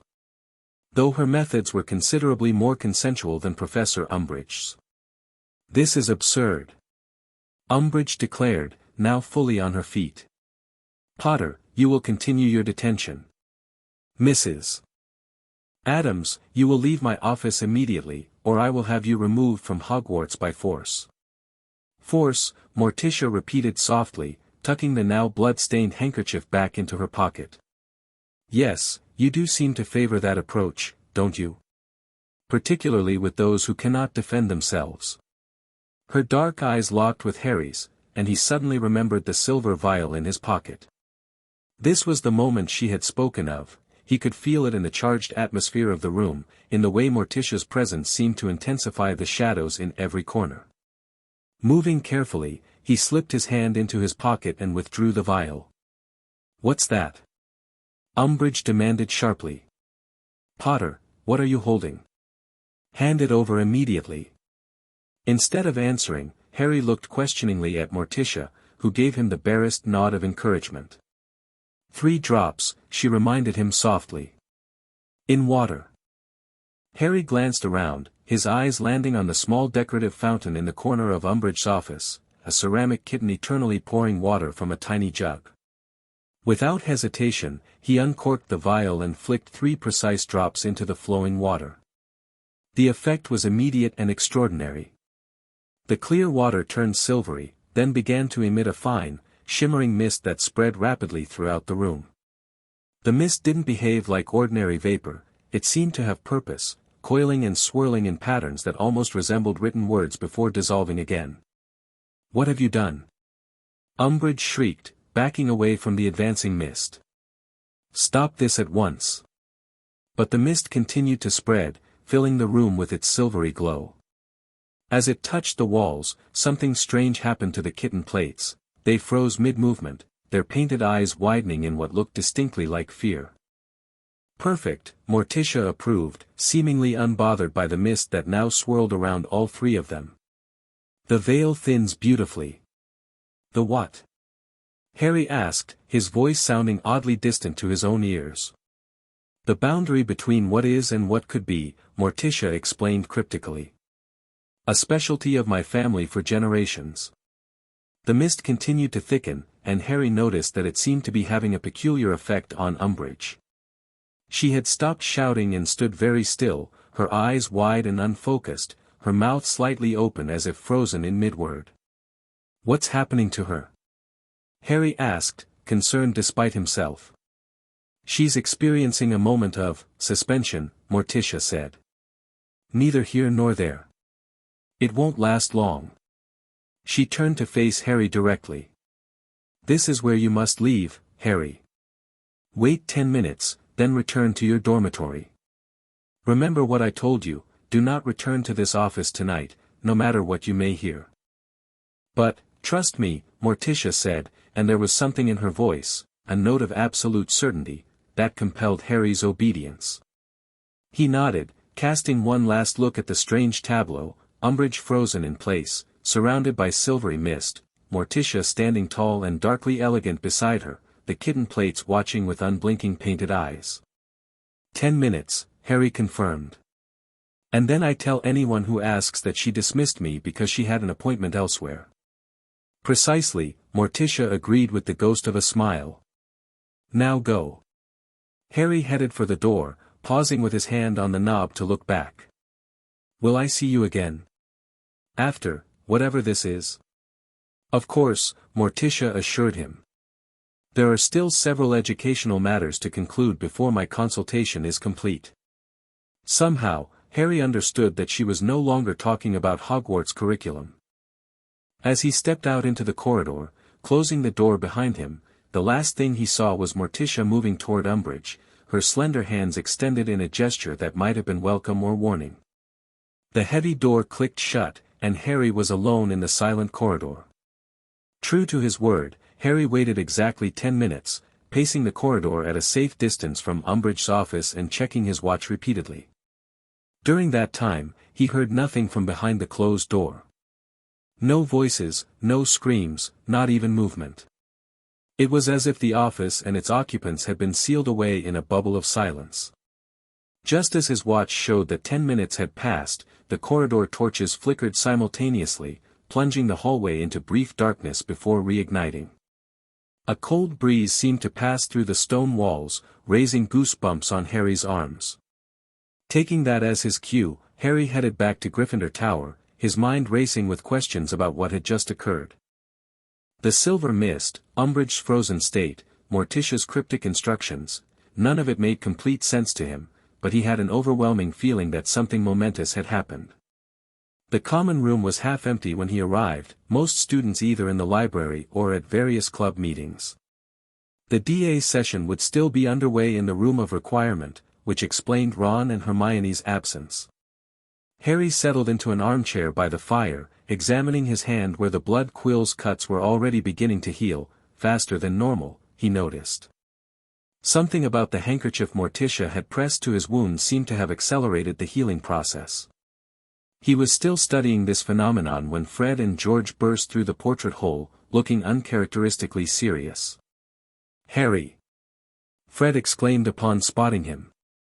"Thought you had detention with Umbridge?" "She dismissed me early," Harry replied automatically. "Said she had an appointment elsewhere." The twins exchanged significant looks. "Funny thing, that," George said, dropping into a nearby chair. "We were just testing a new product near her office, strictly for quality control purposes, of course," Fred interjected. "When we saw Morticia Addams go in," George continued. "Looking particularly dramatic, even for her." "And?"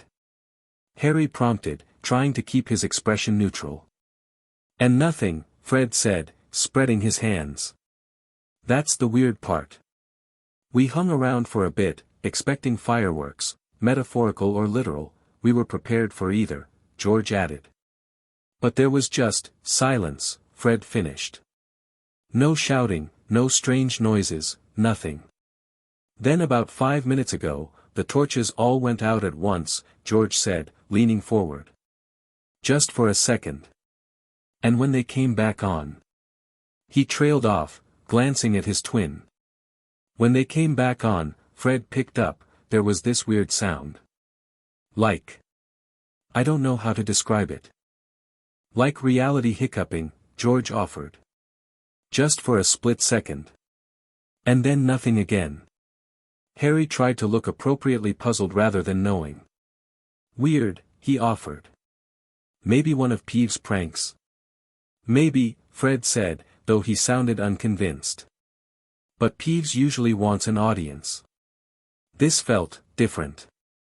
Before Harry could respond, the portrait hole opened again, and Ron and Hermione tumbled in, both looking windswept and excited. "Harry!" Hermione exclaimed upon spotting him. "You're back already. How was detention? What did Umbridge do? Did Morticia show up?" "Slow down," Harry laughed, grateful for the distraction from the twins' uncomfortably astute observations. "Umbridge dismissed me early, said she had an appointment. And yes, Morticia did come by briefly, but just to check on me." He shot Hermione a meaningful look that he hoped conveyed, "I'll tell you the real story later." She seemed to understand, nodding slightly. "How was the DA meeting?" Harry asked, changing the subject. Brilliant. Ron enthused. Everyone's mastered disarming now, even Neville. And Hermione had this great idea about practicing in pairs against each other with different spells, kind of like dueling but more structured. I just thought it would help build reflexes, Hermione said modestly.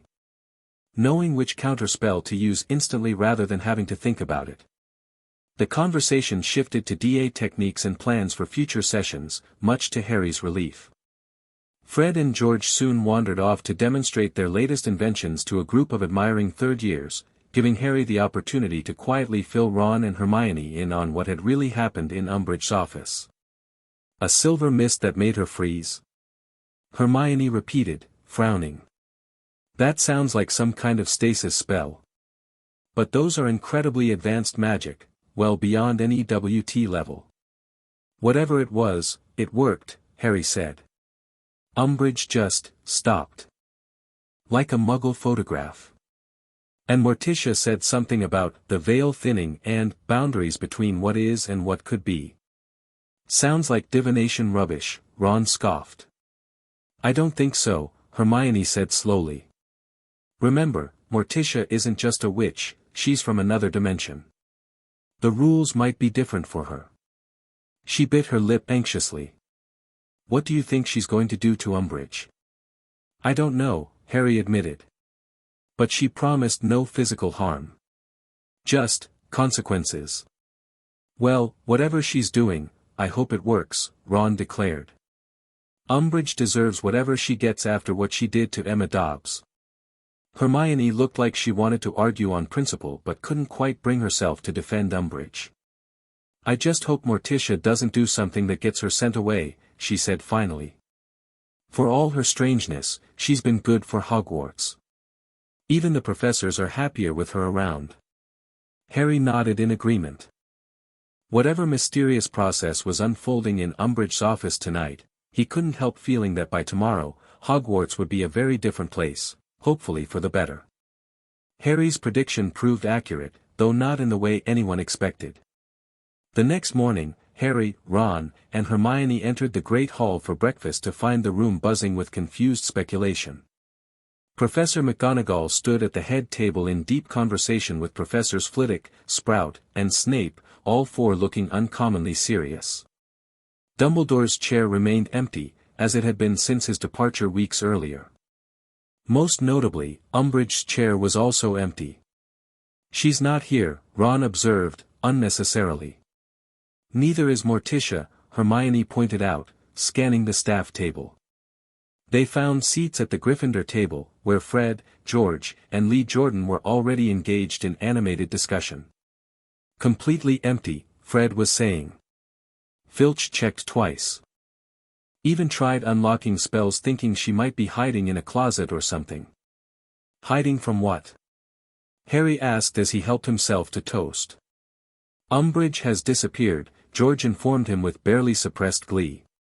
Didn't show up for breakfast, didn't answer when Flitwick knocked on her door, and when they finally opened her office, nothing. Gone. Vanished. Probably just overslept, Hermione suggested, though she shot Harry a significant look. Nope, Lee Jordan countered. McGonagall and Flitwick checked her private quarters too. Bed not slept in, all her things still there, but no Umbridge. Good riddance, Ron muttered, loading his plate with sausages. The weird thing, Fred continued, lowering his voice conspiratorially, is her office. Everything's exactly where it should be, desk, chairs, those creepy kitten plates. But George and I managed to peek in when Filch left the door open, and something's off. Off how? Harry asked, his curiosity piqued. Can't put my finger on it, Fred admitted, frowning. It's like, the proportions are wrong somehow. Like the room is slightly bigger on the inside than it should be. And the air feels strange, George added. Heavy, like right before a thunderstorm. Also, Fred said, glancing around to make sure no one else was listening, all those kitten plates. They're not moving anymore. Not frozen like they've been deactivated, they're still animated. But they're all just, hiding. cowering in the corners of their frames like they're terrified of something. A chill ran down Harry's spine as he remembered the silver mist from Morticia's vial and the way the plates had watched with frightened eyes. "What about Mrs. Addams?" Hermione asked carefully. "Has anyone seen her this morning?" As if summoned by her question, the doors to the great hall opened, and Morticia glided in. She looked exactly as she always did, elegant, composed, darkly glamorous in another variation of her signature black dress. If she'd been involved in anything unusual the previous night, it didn't show in her serene expression or graceful movements. The great hall fell silent as she approached the staff table.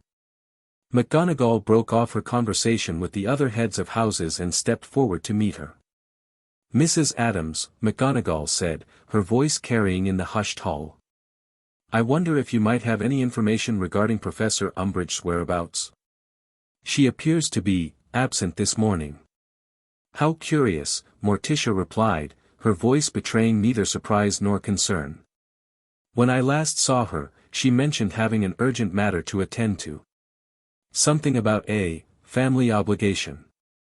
"A family obligation?" McGonagall repeated skeptically.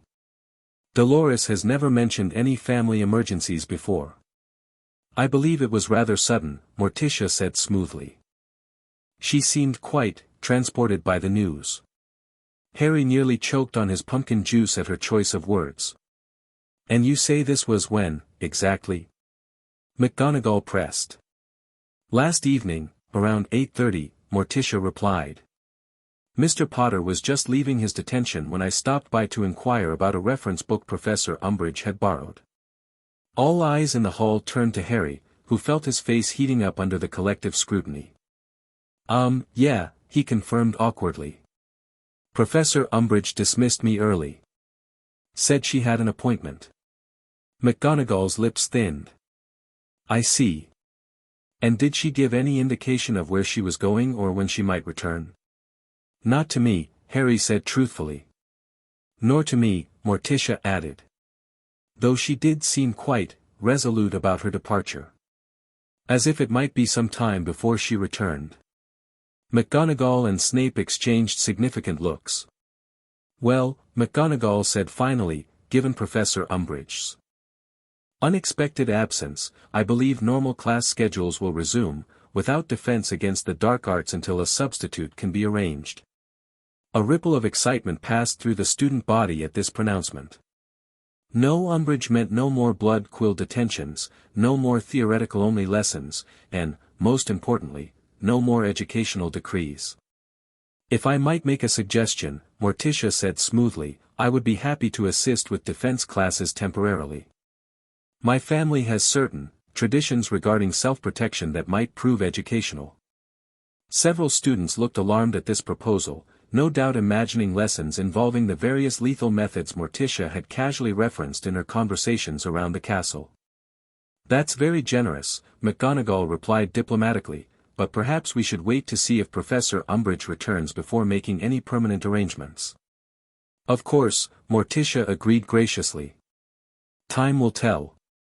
But something in the way she said it, a certain finality in her tone, suggested to Harry that Morticia knew perfectly well that Umbridge would not be returning to Hogwarts. Ever. By midday, Umbridge's disappearance had become the sole topic of conversation throughout the castle. Theories ranged from the mundane, she'd been called back to the ministry suddenly, to the wildly improbable, she'd been eaten by the giant squid after a midnight stroll by the lake. Only Harry, and by extension Ron and Hermione, had any idea of what might have actually occurred, and even they knew only fragments of the truth. Morticia remained enigmatically silent on the matter, teaching an impromptu lesson on poisonous fungi to a fascinated group of herbology students when she wasn't conferring quietly with various professors. The first official response came shortly after lunch, when a small delegation from the ministry arrived to investigate. To everyone's surprise, it wasn't Aurors who came but rather a harried-looking junior assistant from the Department of Magical Education and a board clerk from Magical Maintenance. "Hardly seems like they're taking it seriously," Ron observed as they watched the ministry officials being escorted to Umbridge's office by a tight-lipped Professor McGonagall. "Maybe they're glad to be rid of her too," Harry suggested. She can't have been popular even at the ministry. The investigation, such as it was, concluded with remarkable speed. By dinner time, the ministry representatives had departed after filing what appeared to be a very brief report. Said there was no evidence of foul play, Ginny reported, having overheard the officials speaking to McGonagall. All Umbridge's personal items are still in her rooms, but they found a half-packed overnight bag and her traveling cloak was missing. So they think she left voluntarily? Hermione asked. Seems like it, Ginny confirmed. Though nobody can figure out why she wouldn't tell anyone or when she's coming back. Perhaps, came Morticia's silky voice from behind them, causing several people to jump in surprise. Some journeys don't have predetermined endings. Mrs. Addams. Hermione squeaked. We were just discussing our missing High Inquisitor, Morticia finished for her, her dark eyes gleaming with something that might have been amusement. A natural topic of conversation, given the circumstances. Harry studied her carefully, looking for any hint of what had truly happened the night before, but Morticia's elegant composure revealed nothing. Do you think she'll be back? Ginny asked directly. I think, Morticia replied, choosing her words with obvious precision, that Professor Umbridge has begun a journey of personal discovery that may take considerable time to complete. Some might even say a lifetime. There was something in her emphasis of lifetime that sent a shiver down Harry's spine. In the meantime, Morticia continued, I understand Professor Dumbledore is expected to return tomorrow, now that certain administrative obstacles have been removed. Dumbledore's coming back? Harry asked, hope surging in his chest. So I'm told, Morticia confirmed. Which means my consultation at Hogwarts is nearly complete. You're leaving? Ron blurted out, looking genuinely disappointed. Soon, Morticia acknowledged. My family will be missing me. My husband Gomez becomes quite dramatically despondent when we're separated for too long. Last time, he threw himself off the roof repeatedly until Uncle Fester reminded him to use a rope. Harry wasn't entirely sure whether she was joking. With Morticia, it was often impossible to tell where truth ended and macabre humor began. Before I go, Morticia continued, I hope you'll all join me for a small celebration tomorrow evening. A gathering to mark educational progress and new beginnings. What kind of celebration? Hermione asked warily. Nothing too elaborate, Morticia assured her. Though my family traditionally marks significant transitions with a ritual dance involving ceremonial daggers, I've adapted the concept for a school environment. Professor Flitwick has kindly agreed to provide enchanted instruments. With that somewhat alarming clarification, she glided away, leaving them to exchange bemused looks. A dance with ceremonial daggers, Ron repeated faintly. Mental, her family is. Absolutely barking. Maybe, Harry agreed. But she got rid of Umbridge when no one else could. I'd learn a knife dance for that. The next morning brought confirmation that Dumbledore was indeed returning to Hogwarts. The news spread rapidly throughout the castle, generating a wave of excitement and relief. Whatever political pressure had forced him to leave had apparently evaporated with Umbridge's mysterious disappearance. Meals in the Great Hall had already become more relaxed affairs without Umbridge's looming presence, but breakfast that day had a distinctly festive atmosphere. Even the Slytherin table seemed less sullen than usual. Evidently, Umbridge's particular brand of tyranny had worn thin even with those who initially supported her. As promised, the evening brought Morticia's celebration, a peculiar but oddly entertaining affair held in the Great Hall. The 4 house tables had been pushed against the walls, creating an open space in the center where enchanted instruments played themselves, producing music that somehow managed to be both eerily haunting and surprisingly danceable. True to her word, Morticia had indeed prepared a ritual dance, though thankfully without actual daggers.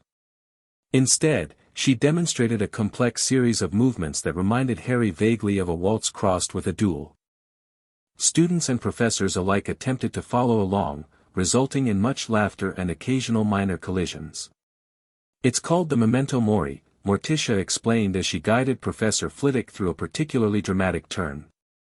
traditionally performed to celebrate narrowly avoided doom.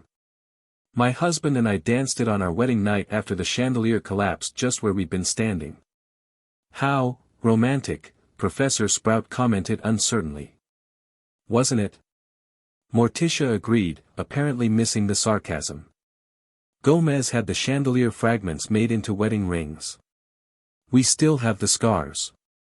Her eyes took on a dreamy quality that made several nearby students edge away nervously. As the evening progressed, Harry found himself actually enjoying the bizarre festivities. Without Umbridge's oppressive presence, the castle already felt lighter, more like the Hogwarts he'd first fallen in love with. Students from different houses mingled freely, the professors smiled and joked with each other, and even Snape had abandoned his usual scowl for a slightly less severe expression that might, with extreme generosity, be interpreted as not actively displeased. Toward the end of the celebration, Morticia found Harry by the punch bowl, which, in keeping with the theme, produced drinks that changed color depending on the drinker's mood. Harry's had turned a cheerful gold. "Harry," she greeted him, her voice warm despite its usual silky quality. "I hope you're enjoying the festivities." "It's brilliant," Harry said sincerely. "Everything's been better since." He hesitated, unsure how directly to reference Umbridge's disappearance. Since certain educational philosophies were relocated, Morticia supplied smoothly. Harry nodded, then lowered his voice. "What did happen to her?" "Really?" Morticia's dark eyes met his, and for a moment, Harry thought she might actually tell him the complete truth. But then she smiled that not quite smile that had become so familiar. "Let's just say that Professor Umbridge is experiencing an educational opportunity of her own," she said cryptically. "A chance to reflect on her methods from a new perspective." "Is she alive?" Harry asked hesitantly. "Oh yes," Morticia assured him. "Quite alive. Though perhaps wishing otherwise at moments." Harry wasn't entirely sure how to feel about that. On one hand, Umbridge had tortured students, broken a child's wrist, and done her best to undermine any preparation for Voldemort's return. On the other hand, "Don't trouble yourself with ethical dilemmas, Harry," Morticia said, seeming to read his thoughts. "Justice takes many forms. Some more creative than others. The important thing is that she can no longer harm children." Put that way, Harry found it hard to argue. "Will I ever find out what really happened?" "Perhaps," Morticia replied enigmatically. "Though some mysteries are best left unsolved. It adds a certain spice to life." Before Harry could press further, she changed the subject. "I'll be returning to my dimension tomorrow morning. Professor Dumbledore arrives at dawn, and my consultation will be complete." "I wish you could stay longer," Harry said, surprised by his own sincerity. Despite her macabre tendencies and cryptic statements, he'd grown genuinely fond of Morticia Addams. "That's very kind," she replied, looking genuinely touched. "But my family awaits. My daughter Wednesday has undoubtedly exhausted her patience with her brother's survival, and Gomez will have worn a trench in the ballroom floor with his pacing by now. Will you be able to come back?" Harry asked. "If we need you, I mean." Morticia considered this. The boundaries between dimensions are not easily crossed without specific circumstances. "Your accidental summoning was quite extraordinary, a perfect confluence of need, emotion, and blood magic." She glanced at his hand, where the scars from Umbridge's quill had faded to thin white lines. "However, connections once established leave traces. Should a similar need arise, who knows?" It wasn't quite a yes, but it wasn't a no either. Harry decided to take it as the closest thing to a promise that someone like Morticia could give. "In the meantime," she continued, "I've left certain protections in place around the castle. The suits of armor will maintain their vigilance, and Professor Sprout has agreed to continue cultivating the particular varieties of vegetation we developed together." Harry had a sudden mental image of the moss-covered educational decrees and the venomous tentacula that had developed a taste for pink cardigans, and couldn't help smiling. "Thank you," he said simply. "For everything." It was my pleasure, Morticia replied, and for once, her smile reached her eyes. The Addams family has a long tradition of educational intervention. My great-grandmother once reorganized an entire school system using nothing but strategic applications of exotic poisons. The survivors were remarkably well educated. With that characteristically disturbing historical note, she moved away to speak with Professor McGonagall, leaving Harry to ponder all that had occurred since that fateful detention when his accidental magic had torn open a passage between dimensions. The next morning dawned clear and crisp, a perfect late November day. Harry, Ron, and Hermione had risen early, determined to be present when Morticia departed and Dumbledore returned. They found Morticia in the entrance hall, engaged in conversation with Professor McGonagall. She wore the same black dress she had arrived in, her pale skin contrasting sharply with the dark fabric, her long, straight hair falling like a curtain of night around her shoulders. "Ah, Harry," she said, turning as they approached. "And Mr. Weasley, Miss Granger. How fitting that you should be here to see me off." "We wanted to say goodbye properly," Hermione explained, looking somewhat emotional. "And to thank you. Things were getting really bad before you came." "Yeah," Ron agreed. "Don't know what would have happened if Harry hadn't accidentally summoned you that night." "Accidental magic often proves the most potent," Morticia observed. "Necessity calling to necessity across the void." "Rather poetic, really." Professor McGonagall cleared her throat. "Mrs. Addams has been explaining the process of interdimensional travel to me. Most fascinating, if somewhat unorthodox compared to our traditional magical theory. The principles are simple enough," Morticia said modestly. "Reality is merely a consensus, after all. Alter the consensus, and reality follows. My family has been slipping between the cracks of existence for generations. From anyone else, this would have sounded like nonsensical rambling. From Morticia, it seemed like advanced magical theory that the rest of them simply weren't equipped to understand." "Will you need help?" Harry asked. "To get back, I mean." "Thank you, but no," Morticia replied. "The pathway home is already prepared." She gestured toward the main doors, which stood open to reveal the Hogwarts grounds bathed in early morning sunlight. "My family has created an anchor on their side, likely with something dramatic involving blood rituals and ancestral invocations. Gomez does love his theatrical gestures. So you'll just walk out the door and be in another dimension?" Ron asked skeptically. "Not quite so immediate," Morticia clarified. "There's a specific location on your grounds where the barrier is thinnest. Your forbidden forest has certain resonances with the woods surrounding our family home. Dimensional counterparts, if you will." "That actually makes a certain theoretical sense," Hermione said thoughtfully. "If parallel dimensions exist, they would likely share structural similarities in places of strong magical concentration."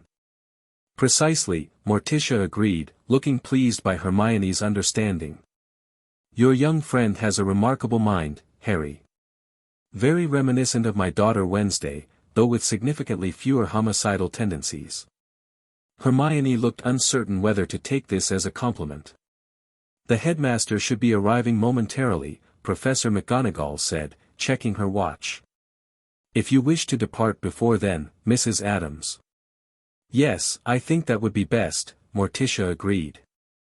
"Interdimensional transitions can be somewhat dramatic. Better to avoid complications." She turned to Harry, Ron, and Hermione, her dark eyes moving over each of them in turn. "It has been a pleasure knowing each of you. Your resilience in the face of educational tyranny was most inspiring. Will we ever find out what really happened to Umbridge?" Harry couldn't help asking one final time. Morticia's red lips curved in that now familiar not quite smile. "Some questions answer themselves with time," she said cryptically. "But I can assure you that Professor Umbridge is experiencing an appropriate continuation of her educational journey." Before any of them could press for clarification, she turned to Professor McGonagall. "The enchantments on the suits of armor will maintain themselves indefinitely. Should they begin to show signs of restlessness, simply play Beethoven's Fifth Symphony. They find it soothing. "I'll bear that in mind," McGonagall replied, looking slightly bemused. With a final nod to them all, Morticia glided toward the main doors. At the threshold, she paused, turning back one last time. "Oh, and Harry. Should you ever find yourself in a particularly dire situation, a drop of blood on black candle wax while thinking of the Addams family might yield interesting results. Not a summoning, precisely, but perhaps a connection." And with that enigmatic parting gift, she swept out onto the grounds, moving with her usual uncanny grace toward the edge of the forbidden forest. Harry, Ron, Hermione, and Professor McGonagall followed at a respectful distance, watching as Morticia approached a particular ancient oak tree that stood slightly apart from its fellows at the forest's edge. "There's something different about that tree," Hermione murmured. "Look at how the light bends around it." She was right. The morning sunlight seemed to warp slightly in the air surrounding the oak, creating subtle distortions like heat waves rising from hot pavement. As Morticia reached the tree, she turned once more toward Hogwarts, raising a hand in farewell. For a brief moment, Harry thought he saw something shift in the air behind her, a glimpse of somewhere else, somewhere darker and more gothic, with twisted spires rising against a permanently twilit sky. And then several things happened at once. A crack like lightning split the air, though the sky remained clear. The ancient oak seemed to shudder, its bark rippling like water. And where Morticia had stood a moment before, there was suddenly nothing. Just empty air, and a faint scent of night-blooming flowers that lingered briefly before dispersing on the morning breeze. "Remarkable," Professor McGonagall breathed, looking genuinely impressed for perhaps the first time Harry could remember. "Completely outside the known laws of magical transportation." "She's really gone, then?" Ron asked unnecessarily. "It would appear so," McGonagall confirmed. "And not a moment too soon, it seems." She nodded toward the castle gates, which were swinging open to admit a familiar figure with a long silver beard and half-moon spectacles. Dumbledore had returned to Hogwarts at last. As they walked back to greet the headmaster, Harry cast one last look toward the ancient oak tree. For a second, he could have sworn he saw a flicker of movement, a pale hand waving from somewhere that wasn't quite there anymore, but when he blinked, it was gone. Morticia Addams had returned to her dimension, leaving behind a Hogwarts forever changed by her brief but unforgettable presence. Epilogue: 3 months later, life at Hogwarts had largely returned to normal, or as normal as it ever got at a school for witchcraft and wizardry. With Dumbledore reinstated as headmaster and a new defense against the dark arts teacher hastily appointed, Professor Dillingham, a retired Auror with a penchant for practical demonstrations that frequently singed the classroom ceiling, the school had settled back into its regular rhythms. The educational decrees had been promptly removed, though some proved surprisingly difficult to take down. The one banning student organizations had developed a particularly stubborn strain of clinging black moss that seemed to actively resist removal. In the end, Dumbledore had simply had that section of wall removed entirely and replaced, declaring it an excellent opportunity for architectural refreshment. The DA continued to meet, though now as an officially sanctioned defense club open to all students. Harry still led most sessions, with occasional guest instruction from Professor Dillingham. The practice proved invaluable as tensions with Voldemort's forces continued to build outside the school's walls. And as for Dolores Umbridge, her disappearance remained an official mystery. The Ministry investigation had concluded with remarkable speed and lack of thoroughness, declaring her absent without leave and eventually replacing her entirely. Rumors occasionally surfaced that she'd been seen in Albania, or had suffered a nervous breakdown and was recuperating in St. Mungo's closed ward, but nothing concrete ever emerged. Only Harry, Ron, and Hermione had any inkling of what might have truly occurred that night in her office, and even they knew only fragments of the story. Until the package arrived. It came during breakfast one ordinary Tuesday in February, delivered by a raven so black it seemed to absorb the light around it rather than reflect it. The bird swooped down directly to Harry, dropping a small, elegantly wrapped box beside his porridge before disappearing back through the window without waiting for a treat or even pausing to rest. "What's that?" Ron asked through a mouthful of toast. "No idea," Harry replied, examining the package warily. After years at Hogwarts, he'd developed a healthy suspicion of unexpected deliveries. The box was wrapped in black paper tied with silver ribbon, with no card or note visible on the outside. The ribbon itself seemed to move slightly, the pattern shifting when viewed from different angles. "That's not ordinary wrapping," Hermione observed. "Check it for curses before you open it, Harry." But Harry had already recognized the aesthetic.